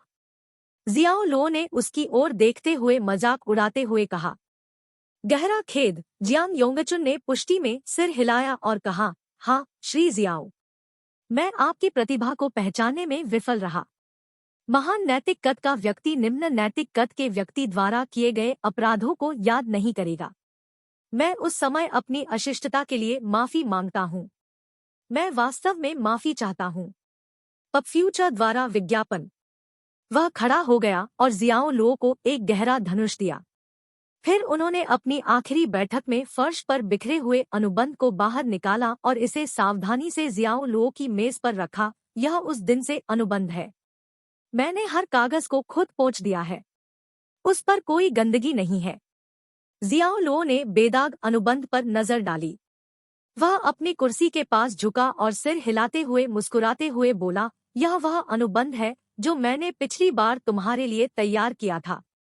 यह अब मान्य नहीं है, लेकिन चूंकि आप इतने ईमानदार हैं, श्री जियांग, मैं आपके लिए एक और अनुबंध तैयार करूंगा। ऑर्डर की मात्रा बरकरार रहेगी, लेकिन लागत में बदलाव करना होगा। जैसा चाहो वैसा करो, श्री जियाओ। यह सब आप पर निर्भर है, जियांग योंगचुन ने सम्मानपूर्वक कहा। मूल आधार मूल्य के ऊपर 500,000 रुपए, जियाओ लो ने बेहोश होकर कहा। एक अतिरिक्त $500,000? यद्यपि वह पहले से ही मनोवैज्ञानिक रूप से तैयार था, लेकिन जियांग योंगचुन के चेहरे पर सदमे की अभिव्यक्ति अभी भी बह रही थी। $500,000 किसी भी तरह से एक छोटी संख्या नहीं थी। दरवाजे के बाहर जिन कर्मचारियों ने शब्द सुने वे भी उतने ही हैरान थे। वे चुपचाप चर्चा करने लगे। जियांग योंगचुन मूल रूप से कितना ऑर्डर करना चाहता है? बस आधा लाख, मुझे लगता है। मूल बातों पर $500,000 जोड़ना, क्या यह सीधे हर मूनकेक की कीमत को दोगुना नहीं करेगा? श्री जियाओ बहुत निर्दयी है ना? जू गुआनसोंग और ली जिमेंग, जिन्होंने इन लोगों से कार्यालय के अंदर की स्थिति सीखी, ने एक गहरी सांस ली और चुपके से सोचा, $500,000 से $1 मिलियन। यह अपमानजनक है। क्या जियांग योंगचुन भी इससे सहमत होंगे? शर्तें बदल गई हैं। श्री जियाओ अतिरिक्त $1 मिलियन की मांग कर रहे हैं। अच्छा, श्री जियो ने 2 मिलियन कहा क्योंकि जियांग योंगचुन तुरंत उसके लिए सहमत नहीं थे। हे मेरे स्वर्ग, यह ऊपर चला गया, यह फिर से ऊपर चला गया। कीमत अब $4 मिलियन है। जियाओ लो के कार्यालय के दरवाजे पर दबाए गए ईव्सड्रॉपर्स की एक पंक्ति से आने वाली आवाजें अधिक से अधिक उत्तेजित हो रही थी। यहाँ तक कि एक मनी प्रिंटिंग मशीन भी इतने कम समय में इतना पैसा नहीं बना सकती थी। बेतुका, श्री जियाओ अभी बंदरों का कारोबार कर रहे हैं। $500,000 के ऑर्डर को 4 मिलियन तक बढ़ाने के लिए जियांग योंगचुन सहमत होने के लिए पागल होगा। जू गुआनसोंग ने सदमे से उबरने के बाद संदिग्ध रूप से अपनी राय व्यक्त की। मुझे भी ऐसा ही लगता है। ऐसा नहीं है कि हमारे मूनकेक सोने से बने हैं। जियांग योंगचुन गूंगा है, अगर वह सहमत है, झांग दोंगहाई जोड़ने के अलावा कुछ नहीं कर सका। ली जिमेंग ने असहमति में अपना सिर हिलाते हुए कहा, श्री जियाओ की जियांग योंगचुन पर कुछ पकड़ होनी चाहिए, अन्यथा वह श्री जियाओ के प्रति इतना सम्मानजनक कभी नहीं होगा। यह समझ में आता है। लिन चोंगडोंग ने सिर हिलाया और प्रतिध्वनित किया, मुझे डर है कि जियांग योंगचुन को सहमत होना होगा, भले ही वह न चाहता हो। अध्याय 137, एक अच्छी खबर और एक बुरी खबर। अनुवादक न्योइबो स्टूडियो, संपादक न्योइबो स्टूडियो। अंत में सौदा $5 मिलियन पर बंद हो गया था, जिसका मतलब था कि उसे एक आदेश में अतिरिक्त $4.5 मिलियन खर्च करने पड़े, जिसकी लागत कुछ दिन पहले केवल $500,000 थी। जब यह खबर चारों ओर फैल गई तो लो की कार्यशाला का पूरा कार्यालय भवन खुशी से झूम उठा। $5 लाख? आह! हे भगवान! यह 10 गुना वृद्धि है। और जियांग योंगचुन वास्तव में इसके लिए सहमत हुए। वह अब कार्यालय के अंदर श्री जियो के साथ अनुबंध पर हस्ताक्षर कर रहे हैं। यह बहुत अपमानजनक है। यह अविश्वसनीय है। क्या जियांग योंगचुन का मस्तिष्क रक्तस्राव या कुछ और है? भीड़ उत्साह की स्थिति में थी। वे समझ नहीं सकते थे और न ही वे किसी पर विश्वास कर सकते थे। कोई व्यक्ति जो हमेशा लोगों की फैक्ट्री के प्रति शत्रुतापूर्ण था, वह अपनी कंपनी को सामान्य कीमत से 10 गुना अधिक पर ऑर्डर कर रहा था। वे कभी विश्वास नहीं करते अगर उन्होंने किसी और को सुना होता, यहाँ तक कि उनके सिर पर बंदूक तानकर भी। जू गुआनसोंग एक स्तूप में खड़ा था, कुछ समय के लिए अपने स्थान से हिल नहीं रहा था। थोड़ी देर बाद वह इससे बाहर निकल गया और बस कहा, वह पागल है। फिर वह अपने कार्यालय में लौट आया। उसे सुबह सुबह जो कुछ भी देखा और सुना था, उसे संसाधित करना था। क्या जियांग योंगचुन एक बड़ा बेवकूफ है? झांग दोंगहाई ने कहा, अविश्वास में उसकी आंखें खुली हैं। अपना सिर हिलाते हुए वह पीछे मुड़ा और चला गया, क्योंकि उसे यह स्वीकार करना मुश्किल था कि यह हो सकता है। ली जिमेंग और लिन चोंगडोंग इसी तरह मूर्ख थे क्योंकि उन्होंने जियांग योंगचुन के अविश्वसनीय रूप से उच्च कीमत वाले ऑर्डर मूल्य को पचाने की पूरी कोशिश की। जियांग योंगचुन बाहर आ रहा है, किसी ने चिल्लाया। शियाओ लो के कार्यालय के बाहर जमा भीड़ गोली की आवाज से पक्षियों के झुंड की तरह बिखर गई। वे अज्ञानता का बहाना करते हुए जल्दी से अपने अपने पदों पर लौट आए। वे अचानक काम पर बहुत कड़ी मेहनत करते हुए दिखाई दिए, ऐसे अभिनय कर रहे थे जैसे उन्हें नहीं पता था कि अभी क्या हुआ था। कुछ अपने कीबोर्ड पर टैप कर रहे थे, कुछ नोटपैड पर लिख रहे थे, कुछ फोन कॉल कर रहे थे। वे सभी ऐसे लग रहे थे जैसे उनकी प्लेटें भरी हुई थी। ऑफिस का दरवाजा खुल गया। जैसे ही वे कमरे से बाहर निकले, जियांग योंगचुन ने जियाओ लो का हाथ ईमानदारी से पकड़ा। श्री जियाओ, आज से मैं जियांग योंगचुन आपके ड्रम की थाप पर नृत्य करूंगा। मेरे सभी प्लास्टिक कारखाने के आदेश अब लो की कार्यशाला से संबंधित होंगे। पब फ्यूचर द्वारा विज्ञापन। मैं इसकी सराहना करता हूँ, श्री जियांग, जियाओ लो ने एक मुस्कान के साथ कहा। जैसा कि वह मुस्कुराया, जियांग योंगचुन केवल ब्लूज गाना चाहता था। $5 लाख वजन में यह किसी को पहली मंजिल से उन पर गिराकर भी मार सकता है। यह विचार कि उन्होंने इस तरह की अपमानजनक मांग को स्वीकार कर लिया था, गहरा हो गया। हालांकि उन्होंने अभी भी अपनी मुस्कान और संयम बनाए रखा। जब वह जा रहा था तो उसने लो की कार्यशाला के कर्मचारियों को भी अपने हाथ हिलाए, जो नाटक कर रहे थे कि वे काम कर रहे थे। आपने कड़ी मेहनत की है, हर कोई। श्री जियाओ के नक्शेकदम पर चलना याद रखें। एक दिन लो की कार्यशाला स्वाद बर्ड्स को हरा देगी और जियांगचेंग शहर में सर्वश्रेष्ठ बन जाएगी। ओह रुको, आप पूरे मुख्य भूमि में सबसे अच्छा पेस्ट्री उद्यम भी बन सकते हैं। कोशिश कोशिश कोशिश। संघर्ष शक्ति संघर्ष शक्ति। हर तरह से लड़ो। वहां हर किसी के लिए ऐसा लगा जैसे वह एमएलएम प्रेरणा भाषण दे रहा था, अपनी मुट्ठी बंद कर रहा था और सभी को खुश कर रहा था। स्वर्ग के नाम में क्या? यहाँ क्या चल रहा है? कार्यालय में हर किसी के दिमाग में एक बड़ा वसा हुआ था। $5 मिलियन का घोटाला होने के बाद कोई इतना खुश कैसे हो सकता है? ऐसा लग रहा था जैसे वह ड्रग्स या किसी और चीज पर था। क्या जियांग योंगचुन गलत दवा लेने के बाद आया था? उन्हें क्या पता था? लो की कार्यशाला से बाहर निकलने पर जियांग योंगचुन अपनी कार में बैठ गया और अपनी आंखें बाहर निकाल दी। लेकिन थोड़ी देर रोने के बाद उन्हें इस तथ्य की याद दिलाई गई कि वह अपने युवा दिनों की तरह महिलाओं के साथ रह सकते हैं और यहाँ तक कि उनके साथ घूम सकते हैं। उन्होंने तुरंत अपना जोश हासिल कर लिया, यह महसूस करते हुए कि सभी पैसे अच्छी तरह से खर्च किए गए थे। उसने अब अपना सारा विश्वास पूरी तरह से जियाओ लो के हाथों में रख दिया था। इससे पहले कार्यालय में जियाओ लो ने अपने शरीर के एक विशिष्ट हिस्से में एक सुई चुभाई थी। तुरंत वह पुनर्जीवित और आराम महसूस किया।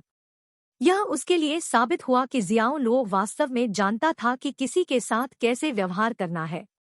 जैसे ही उसने इसके बारे में सोचा, उसने महसूस किया कि उसकी जेब में नुस्खा भारी हो रहा है। उसी समय उसके फोन की घंटी बजी। फोन फंग चांगलेई से आया था।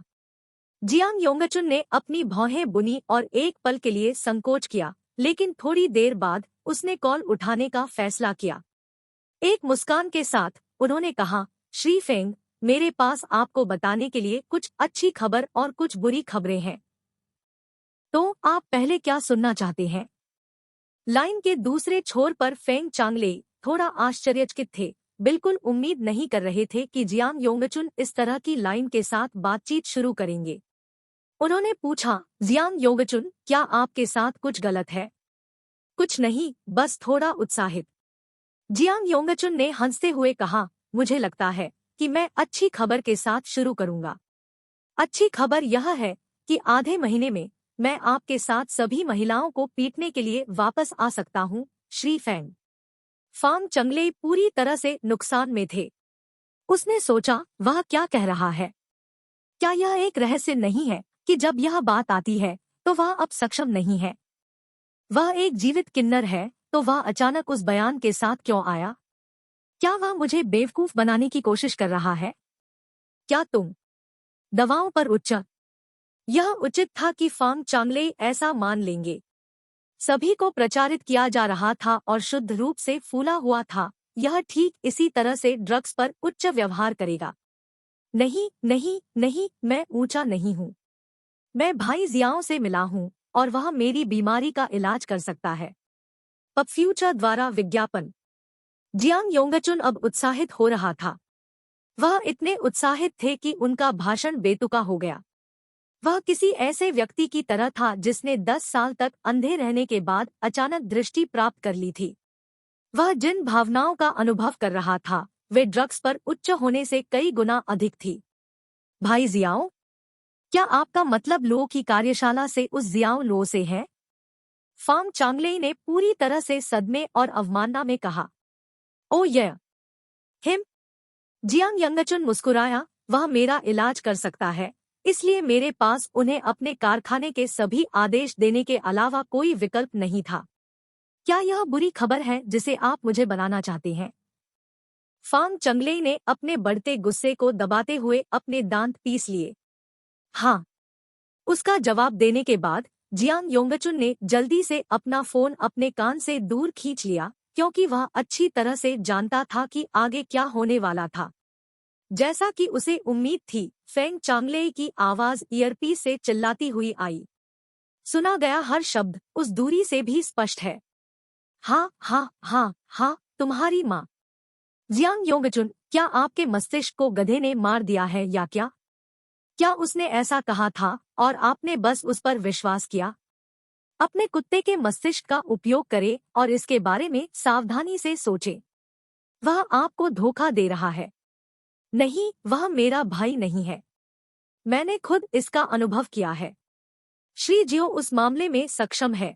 जियांग योंगचुन ने समझाने की कोशिश करते हुए भौहें सिकोड़ी। तुम गधे को मूर्ख बनाते हो। तुम सिर से पैर तक गधे की तरह बेवकूफ हो।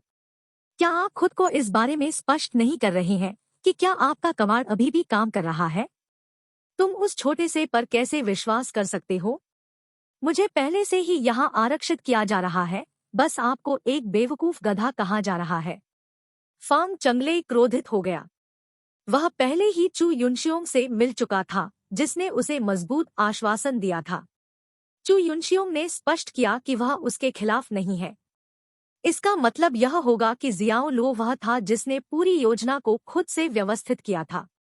वह भी नाराज हो गया जब उसे आश्चर्यजनक रूप से उन सभी को धोखा देने के लिए जियाओ लो की आश्चर्यजनक रणनीति के बारे में पता चला। जियांग योंगचुन को बुलाने का कारण यह पूछना था कि क्या उनके अंत में कोई विकास हुआ था। जैसा कि यह निकला, जियांग योंगचुन ने भी इससे पहले उन बेरहम स्कूमबैग की तरह अपने आदेशों को रद्द कर दिया और अपने आदेशों को लो की कार्यशाला में बदल दिया। इतने सारे विश्वासघातों के साथ, चाहे उसकी मन की स्थिति कितनी भी मजबूत क्यों न हो, कोई भी आदमी बस गिर जाएगा और खून से भरा मुंह थूक देगा। मिस्टर फैंग, आप जो भी चाहते हैं कहें, लेकिन मैं केवल इस बार मध्य शरद ऋतु के आदेशों के बारे में माफी मांग सकता हूँ। एक मृत चूहे की तरह ठंड महसूस नहीं हो रही थी। जियांग योंगचुन ने अपना वाक्य समाप्त करते ही कॉल लटका दिया। बातचीत करने के लिए कुछ नहीं बचा था। टेस्ट बर्ड्स और उनके स्वास्थ्य के बीच उन्होंने बिना किसी हिचकिचाहट के उत्तरार्ध को चुना था। स्वाद बर्ड्स के महाप्रबंधक कार्यालय। जियांग योंगचुन के साथ अपनी कॉल समाप्त होने के बाद फेंग चांगले अजीब तरह से शांत लग रहा था, लेकिन फिर भी उसकी उपस्थिति उदास लग रही थी और यह भयानक था। वह हक्का बक्का रह गया। वह वास्तव में इसे समझ नहीं सका। चू युनशियोंग की सहायता के बिना जियाओ लो ने टेस्ट बर्ड्स के 10 से अधिक पुराने ग्राहकों को छीनने का प्रबंधन कैसे किया? जियांग योंगचुन का विश्वासघात, खासकर इसने उसे एक बड़ा झटका दिया। अपने जीवन में उसने कभी उम्मीद नहीं की होगी कि जियांग योंगचुन उसे धोखा देगा। ऐसा क्यों हुआ? जियाओ लो क्या करने में सक्षम था? उसे जो जानकारी मिली उससे केवल यह पता चला कि वह मूल रूप से एक नियमित नौकरी करने वाला लड़का था। अचानक उसने इतना प्रभाव कैसे हासिल कर लिया? यह नहीं हो सकता। मुझे उस पर वापस जाना चाहिए। उन्होंने अपना फोन निकाला और एक नंबर डायल किया जिसे उन्होंने ट्रम्प कार्ड के रूप में चिह्नित किया। ठीक उसी समय लो की कार्यशाला के अंदर कहीं एक फोन की घंटी बजी। अध्याय 138 विस्फोट। अनुवादक न्योइबो स्टूडियो, संपादक न्योइबो स्टूडियो। मिडटर्म फेस्टिवल के लिए नौकरी के आदेश लो की कार्यशाला को ऊपर और आसपास लाने के लिए पर्याप्त थे।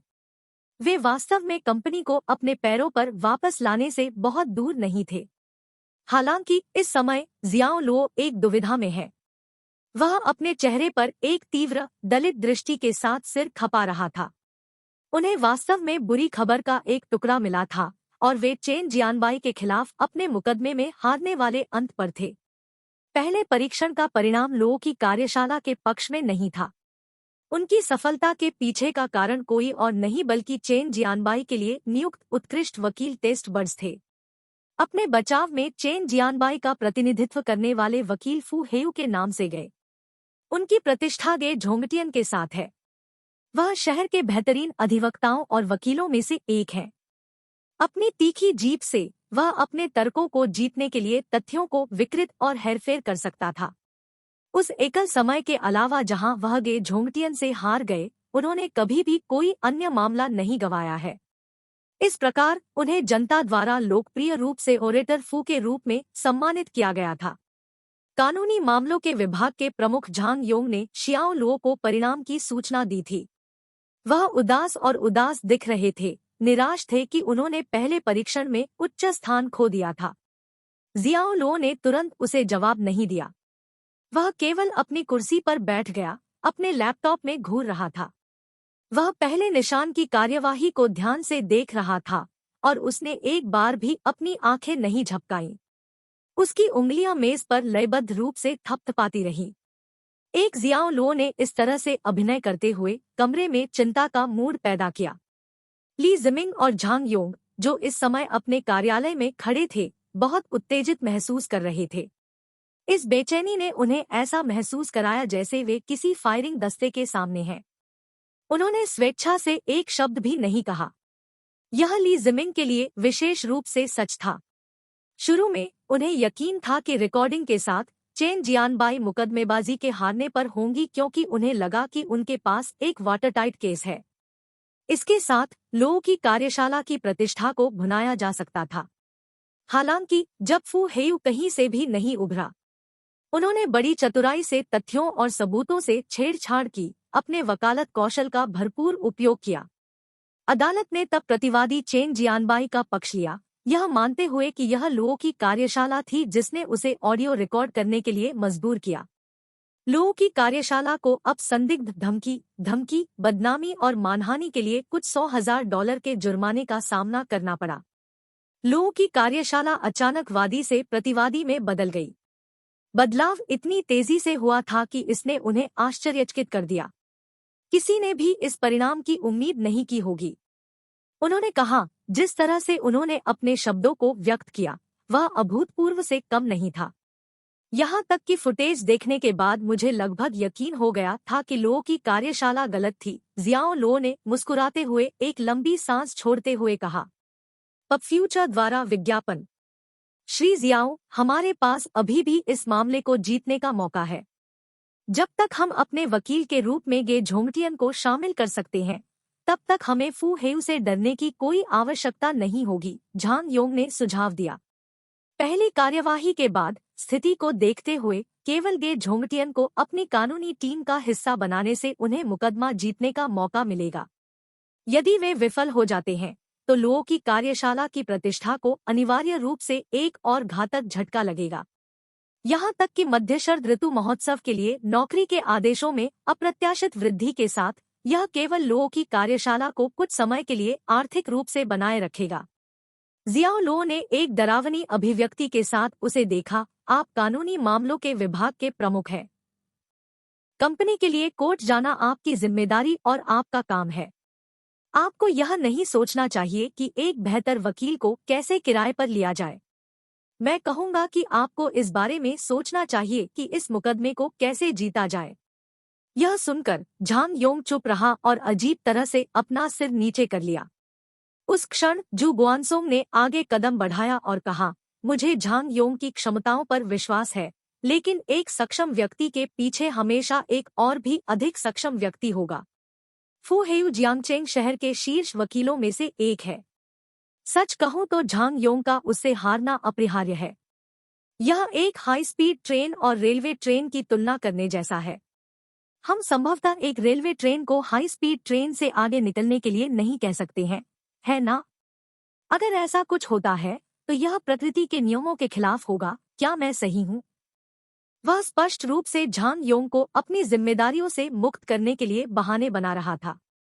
झांग योंग कृतज्ञता की एक नज़र के साथ उसे देखने के अलावा कुछ नहीं कर सका। मिस्टर जू, आपके लिए इतना शांत होना, ऐसा लगता है कि यह पूरी तरह से आपकी उम्मीदों के भीतर है। जियाओ लो ने अपना सिर उठाया और जू गुआनसोंग की ओर देखा क्योंकि उसने जांच से पूछा था। श्री जियाओ, ऐसा नहीं है कि मैं आपसे असहमत हूँ, लेकिन मैंने पहले ही आपको चेन जियानबाई के खिलाफ मुकदमा दायर नहीं करने का सुझाव दिया है।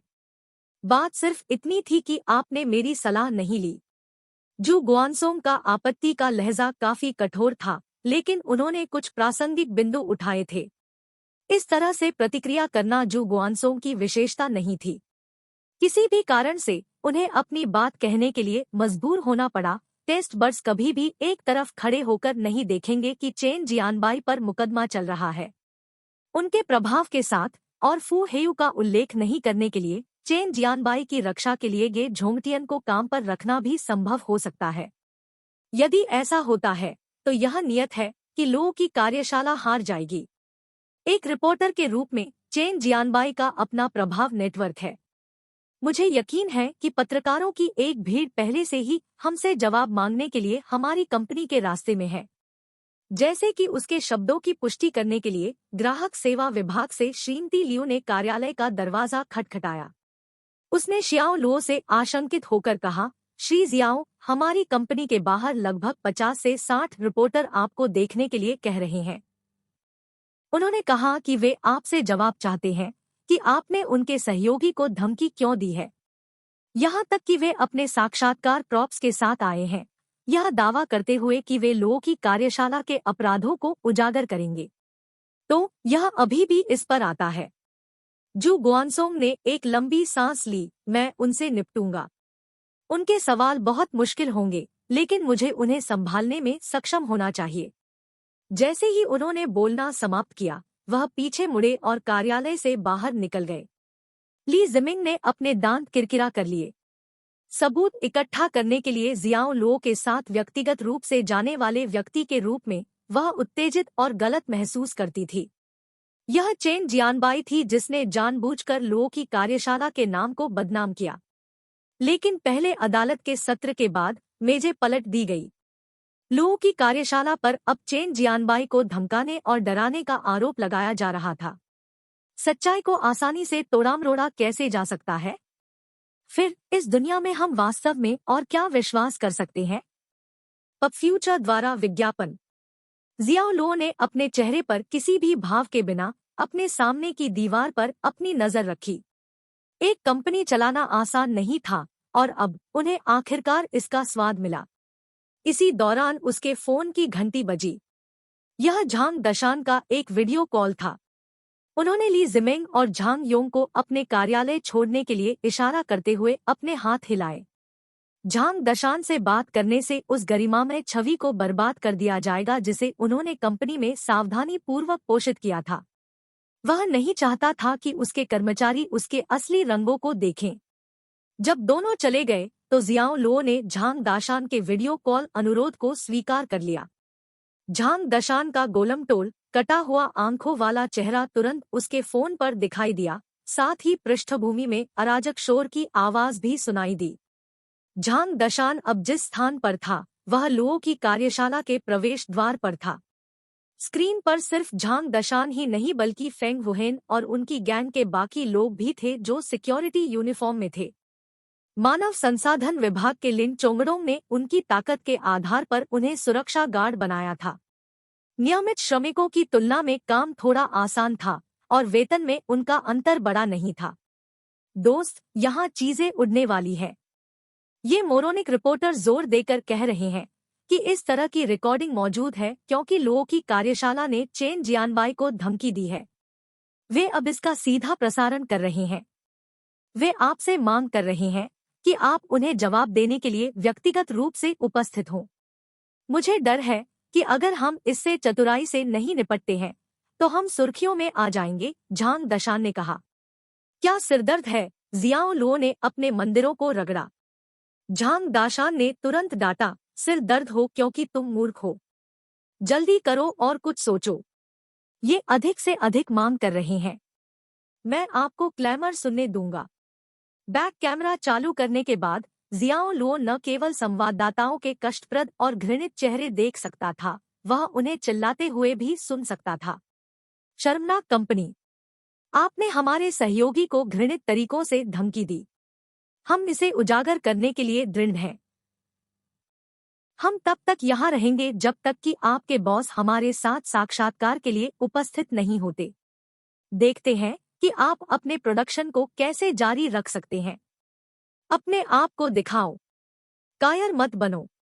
यहाँ से बाहर निकले, लो की कार्यशाला के मालिक। आपको जियांगचेंग शहर के संवाददाताओं को जवाब देना चाहिए। भीड़ उत्तेजित थी और आक्रामक व्यवहार कर रही थी। बोला गया प्रत्येक शब्द पिछले एक की तुलना में अधिक अप्रिय था। निश्चित रूप से पर्याप्त, उनके सभी मौखिक गालियों को प्रसारित नहीं किया जा रहा था।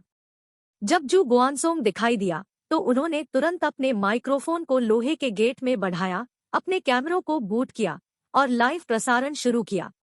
मिस्टर जू, पहले मुकदमे में अदालत ने लोगों की कार्यशाला पर हमारे सहयोगी को बदनाम करने के लिए धमकी देने और जाली सबूत बनाने का आरोप लगाया है। इस मामले पर आपकी क्या राय है? उन्होंने कहा, कमजोर पार्टी होने के नाते पत्रकारों को आपकी जैसी बड़ी कंपनियों से खतरा होता है।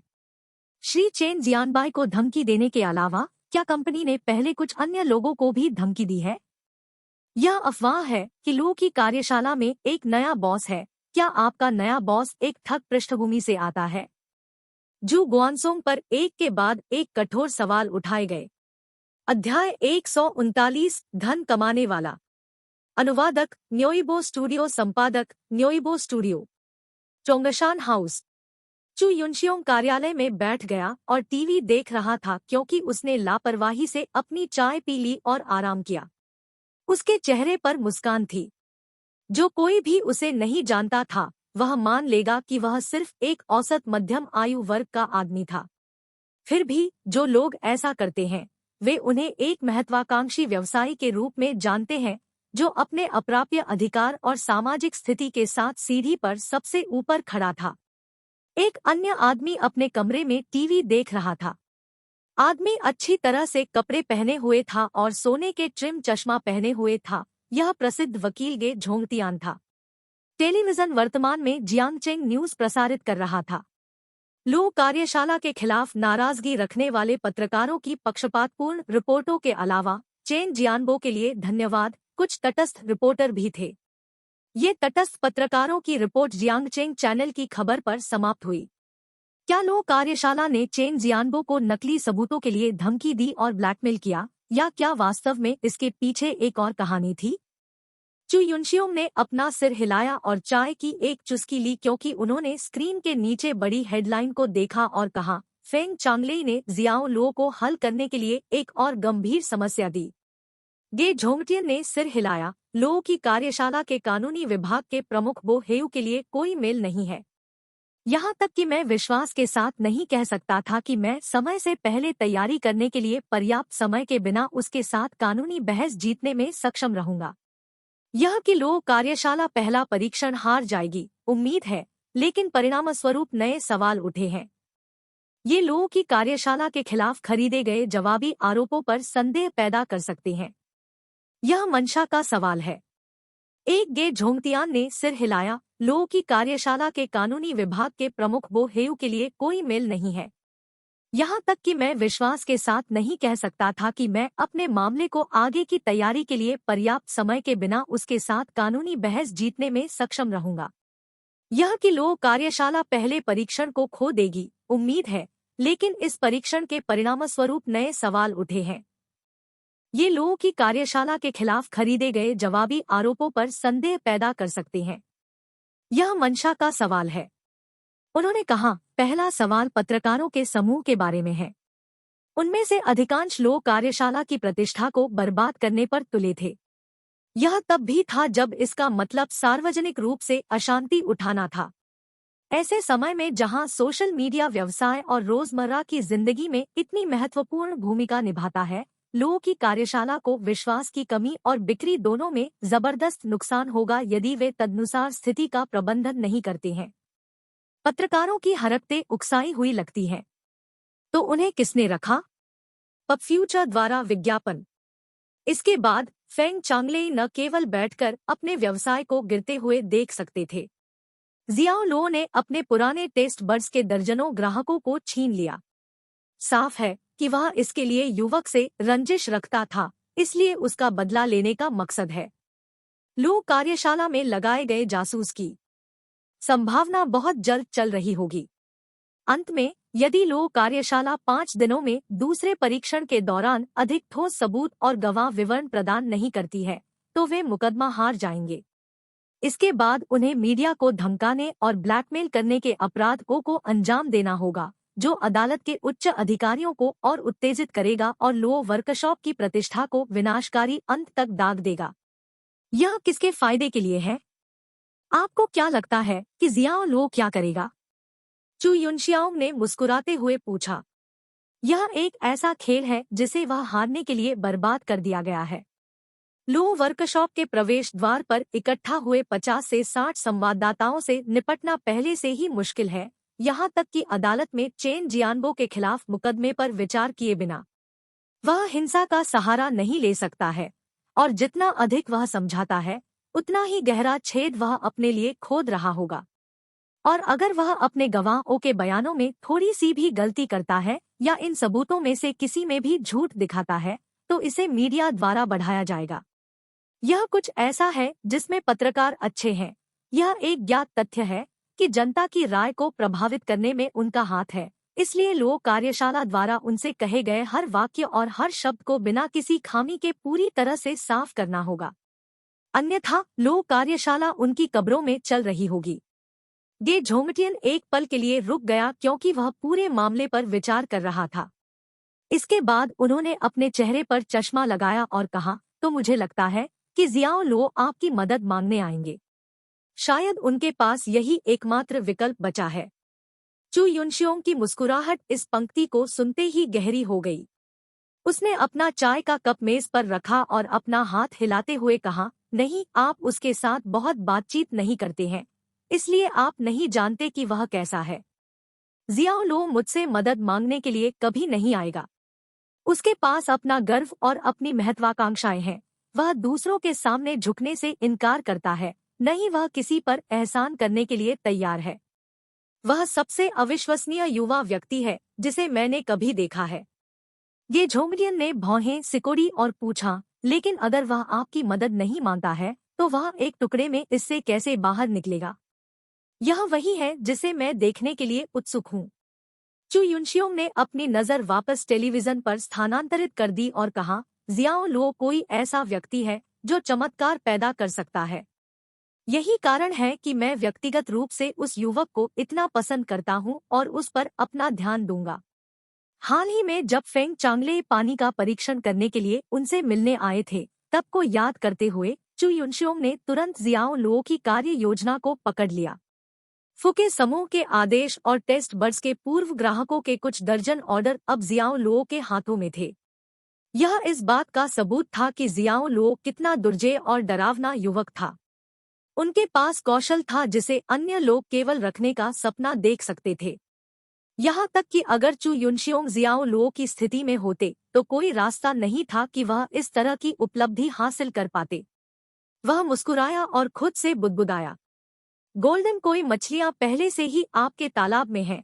उन्हें ड्रैगन में बदलने के लिए केवल हवा का एक छोटा सा झोंका लगेगा। इस बार आप मुझे किस तरह का सरप्राइज देंगे? गे झोंगतियान ने उसे अवाक रूप से देखा। उन्होंने नहीं सोचा था कि चू युनशियोंग के पास जियाओ लो के लिए इतना उच्च सम्मान होगा। स्वाद की कलियां। वह जियाओ, मैं देखना चाहता हूँ कि आप इस बार क्या कर सकते हैं। आप निश्चित रूप से अब अपने जीवन को संजोते नहीं हैं, क्योंकि आपने मुझसे लड़ने का मूर्खतापूर्ण निर्णय लिया है। हा हा हा। फांग चांगलेई ने हंसते हुए कहा कि उन्होंने यह खबर देखी और उन सभी निराशाओं को जारी किया जो पिछले कुछ समय से उनके अंदर पैदा हो रही थी।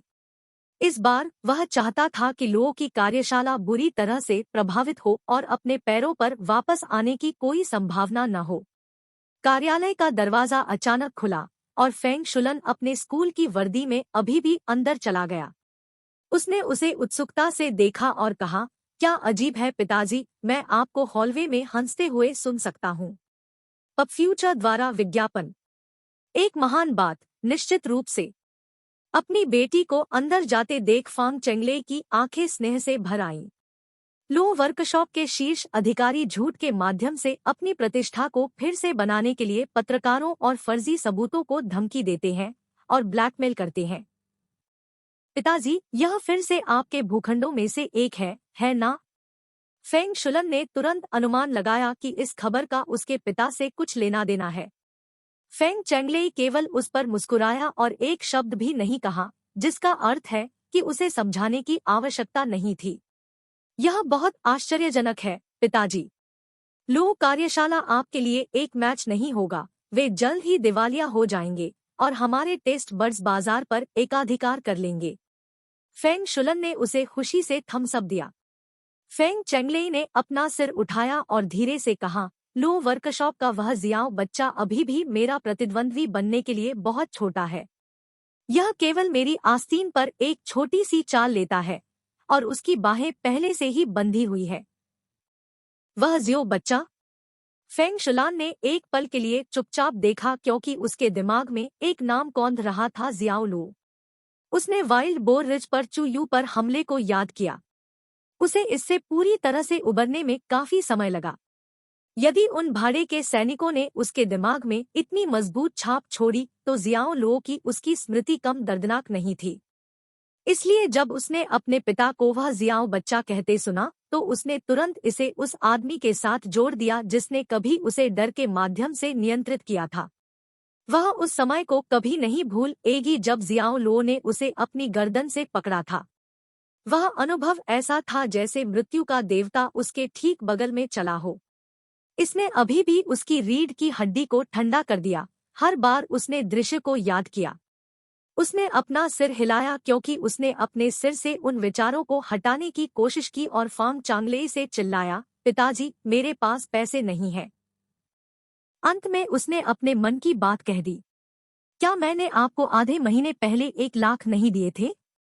फांग चांगलेई की अभिव्यक्ति कठोर हो गई। मैं यह नहीं बताऊंगा कि पैसा कहाँ गया, लेकिन मेरे पास अब पैसा नहीं है। इससे निपटे, पिताजी। फेंग शुलन ने अपना सिर दूर कर दिया। फांग चांगलेई ने अपना सिर हिलाया और एक बार फिर अपनी बेटी की मांगों को प्रस्तुत किया। ठीक है, क्योंकि पिताजी आज अच्छे मूड में हैं, इसलिए मैं 1 लाख भेजूंगा, लेकिन। हाँ। फेंग शुलन ने तुरंत उसे गले लगा लिया और उसके गालों पर एक बड़ा चुम्बन दिया और खुशी से हंसे, पिताजी, आप दुनिया में सबसे अच्छे हैं। फांग चांगलेई का दिल तुरंत पिघल गया। एक कहावत थी कि बेटियां अपने पिछले जन्मों में पिता की सभी प्रेमी थी और फांग शुलान के स्नेह के जादू के तहत उनके पास पैसे के बारे में चिंता करने के लिए कोई दिल नहीं था और केवल उसे आदत से चेतावनी दे सकते थे, यह कहते हुए, यह सब एक दिन में खर्च मत करो। मुझे डर नहीं है, क्योंकि पिताजी के पास दुनिया का सारा पैसा है। यहाँ तक कि अगर मेरे भाई और मैंने कोशिश की तो हम अपने जीवन काल में इसका उपयोग नहीं कर पाएंगे। पिताजी, मैं अब बाहर निकलूंगा, मेरे खाते में पैसे भेजना न भूले, मुझे आज रात इसकी आवश्यकता होगी। आप छोटे पैसे कमाने वाले हैं। फांग चांगलेई ने इस्तीफे में अपना सिर हिलाया, लेकिन फिर भी उनके चेहरे पर एक स्नेही मुस्कान बनी रही। अध्याय 140, पिटाई के लिए कुत्तों को बंद करना। अनुवादक न्योइबो स्टूडियो, संपादक न्योइबो स्टूडियो। लो की कार्यशाला। उन्होंने कहा, हमने किसी को धमकी नहीं दी या ब्लैकमेल नहीं किया और न ही हमने कोई फर्जी सबूत दिया। यह बिल्कुल गलत है। अदालत निष्पक्ष और न्यायपूर्ण होगी और लो की कार्यशाला से यहाँ हर कोई एक अच्छा नागरिक है जो कानून का पालन करता है। यहाँ कोई भी उस एज सोसाइटी से नहीं था, इसलिए कृपया शांत रहें और अदालत के अंतिम फैसले का इंतजार करें। मुझे विश्वास है कि कानून इस मामले में निष्पक्ष फैसला करेगा। जू गुआनसोंग लो की कार्यशाला के प्रवेश द्वार के सामने 50 से अधिक संवाददाताओं की भीड़ से सवाल पूछ रहे थे। उन पर पूछे गए सवालों की बाढ़ पर उन्हें सुना नहीं जा सकता था। उसने शोर पर अपनी आवाज उठाई, इस हद तक कि उसका चेहरा क्रोध से लाल हो रहा था। उपराष्ट्रपति जू, आपकी सावधानीपूर्वक शब्दों वाली प्रतिक्रिया नोट की गई है, लेकिन आप अभी लो कार्यशाला के मालिक नहीं हैं। कृपया अपने राष्ट्रपति को बाहर आने दें और हमें और जनता को स्पष्टीकरण दें। यह सही है। हम रिपोर्टर इस शहर में दिन-रात 24 घंटे काम करते हैं। सिर्फ जीविकोपार्जन के लिए हमने केवल यह बताया है कि आपकी दूषित रोटी खाकर किसी की मृत्यु हो गई थी। और फिर भी आपने हमें धमकी दी और ब्लैकमेल किया, यहाँ तक कि हमें अदालत में भी लाया। क्या आपको अपने कार्यों पर शर्म नहीं आती? आपने अपनी प्रतिष्ठा को फिर से बनाने के लिए झूठ भी बोला। आप हमसे आप पर विश्वास करने और आपके भोजन की गुणवत्ता पर भरोसा करने की उम्मीद कैसे कर सकते हैं? गुस्से में सवाल हर दिशा से उड़ रहे थे। यह स्पष्ट था कि रिपोर्टर लोगों की कार्यशाला के खिलाफ एक शिकायत रख रहे थे। वे इसे खोजी रिपोर्टिंग के एक टुकड़े की तुलना में एक अपराधी की पूछताछ की तरह ले रहे थे। मैंने इसे पहले कहा है, हम सार्वजनिक रूप से बहस करना जारी रख सकते हैं कि क्या सही है या क्या गलत है। जहां तक वास्तव में क्या हुआ, अदालत सच्चाई और सबूतों के आधार पर अपना फैसला सुनाएगी।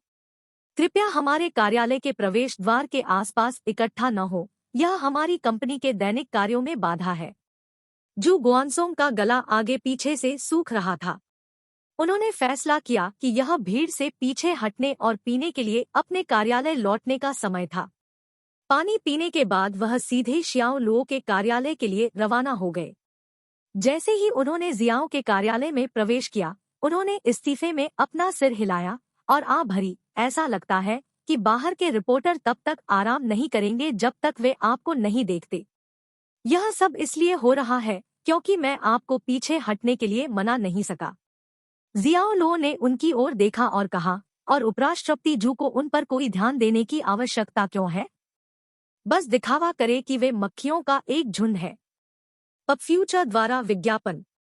लेकिन वे बाहर इकट्ठा हो रहे हैं और प्रवेश द्वार को अवरुद्ध कर रहे हैं। हमारी आपूर्ति और स्टॉक ले जाने वाले ट्रक अंदर और बाहर नहीं जा सकते हैं। हम इसे जारी नहीं रहने दे सकते, अन्यथा यह हमारी कंपनी के संचालन को गंभीर रूप से प्रभावित करेगा। जू गुआनसोंग ने कहा, क्या आपके पास इस पर कोई अच्छी रचनात्मक सलाह है? उन्होंने कहा, मुझे लगता है कि आपको बाहर जाना चाहिए और पत्रकारों से बात करनी चाहिए, उन्हें शांत करने की कोशिश करनी चाहिए। उन्हें किसी भी मौखिक धमकी का सामना न करें। मुझे संदेह है कि ये सभी रिपोर्टर चेन जियानबो के निर्देश पर परेशानी पैदा करने के लिए यहाँ आए थे। आपके द्वारा दी जाने वाली किसी भी तरह की धमकी केवल हेरफेर की जाएगी और बदनाम करने वाली रिपोर्टों में बदल जाएगी। यह केवल उन्हें लोगों की कार्यशाला में कुछ बेहद नकारात्मक लेख लिखने में मदद करेगा और हमें और भी अधिक चोट पहुंचाएगा। मैं इसके बारे में सोचूंगा। मुझे थोड़ी देर रहने दो।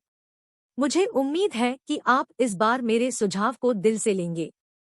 मैंने लोग कार्यशाला को धीरे धीरे आज की स्थिति में बढ़ते देखा है। मैं लोगों की कार्यशाला की प्रतिष्ठा को नुकसान पहुंचाने के लिए कभी कुछ नहीं करूंगा। हम इन सब पर रोक लगा सकते हैं। ठीक है, मैं समझ गया। शियाओ लो ने उसे काटने के लिए हाथ हिलाया। जू गुआनसोंग ने अपना वाक्य पूरा करने से पीछे हट गए, सिर हिलाया और कार्यालय से बाहर निकल गए। उनके जाते ही झांग दशान ने एक बार फिर वीडियो कॉल पर फोन किया। बूढ़े जियाओ, ये बहुत ज्यादा है। मुझे यह सब सुनने से किसी को परेशान करना चाहता है। झांग दशान फोन पर गरजे। जियाओ लो वीडियो के माध्यम से उन पत्रकारों के बारे में सब कुछ सुन सकते थे जिनके बारे में वे चिल्ला रहे थे। बाहर आओ, लो कार्यशाला के प्रबंधक। कायर मत बनो। आप हम संवाददाताओं को धमकी देने और ब्लैकमेल करने की हिम्मत करते हैं, लेकिन फिर भी साक्षात्कार के लिए नहीं आएंगे। एज सोसाइटी। काली कंपनी। लो कार्यशाला एक काला कारखाना है जो हमें दूषित रोटी पर रिपोर्ट करने भी नहीं देगा जिसने किसी को मार डाला। क्या आपको लगता है कि आप सब कुछ कवर कर सकते हैं? शियाओ लो का व्यवहार तब और खराब हो गया जब उन्होंने पत्रकारों को उनका नाम पुकारते हुए सुना। यद्यपि उन्होंने एक व्यापारी के रूप में अपनी प्रतिष्ठा बनाई थी, वास्तव में वह अभी भी दिल से एक जंगली जानवर था। उन्हें उन संवाददाताओं से बदनामी और अपमान स्वीकार करना मुश्किल लगा। दशन, सुरक्षा विभाग को सूचित करे कि इन संवाददाताओं को कॉन्फ्रेंस हॉल में लाया जाए। क्या आप वाकई उनके साक्षात्कार को स्वीकार करना चाहते हैं? झांग दशान हैरान रह गया। पब फ्यूचर द्वारा विज्ञापन। उन्होंने कहा, अगर वे वास्तव में साक्षात्कार के लिए यहाँ आए तो मैं निश्चित तौर पर सहमत हूँ, लेकिन यह स्पष्ट है कि यहाँ ऐसा नहीं है। जियाओ लो ने हल्के से हंसते हुए कहा, याद रखें, कुछ भी मत करो और उन्हें हॉल में जाने के बाद कुछ भी मत पूछो, बस उन्हें वहाँ इंतजार करने के लिए कहें। तुम क्या करने की योजना बना रहे हैं? झांग दशान ने निगल लिया। जियाओ लो के साथ भाइयों के करीब होने के बावजूद वह अभी भी जियाओ लो के क्रूर रूप को देखकर डर का एक पल महसूस कर रहा था। कुछ भी नहीं, बस सुनिश्चित करे कि आप और सुरक्षा गार्ड अपना काम करते हैं। एक शरारती मुस्कान के साथ जियाओ लो ने कहा, इसके अलावा फेंग वुहेन और लोगों को बताएं। जियाओ लो की योजना झांग दाशान के कानों तक पहुंच गई। वह पहले तो सभी हंगामे से निराश था जब तक कि खबर नहीं आ गई। उसकी आंखें चमक उठीं जब उसने सुना, आखिरकार। वह उत्साह में जयकार करने लगा। नहीं, चलो करते हैं। मैं कसम खाता हूं कि मैं इन पत्रकारों के जीवन को डराऊंगा। देखें कि क्या वे इसके बाद फिर से लोगों की कार्यशाला के साथ गड़बड़ करने की हिम्मत करते हैं। झांग दशान ने कॉल लटका दिया और फेंग वुहेन की ओर चिल्लाया, अरे बूढ़े लोगों, यह काम का समय है। भाई जियाओ ने आपको एक फोन दिया था, है ना? मैं कसम खाता हूं कि मैंने कुछ समय के लिए उन पर अपनी नजरें रखी है। चिंता मत करो, हम इन्हें सुरक्षा गार्ड के रूप में संभालेंगे। मैं उनके साथियों को खुद ही हरा सकता हूं।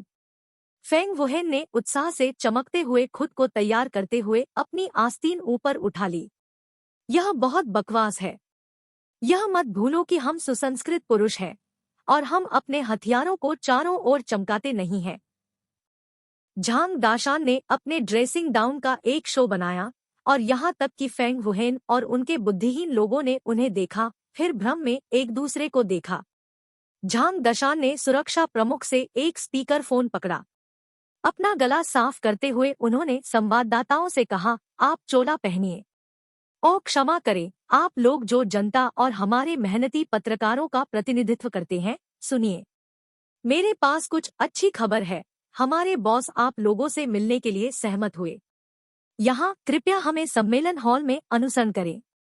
कृपया हमारे पूरी तरह से एयर कंडीशन रूम के अंदर एक सीट ले और हमारे बॉस का इंतजार करें।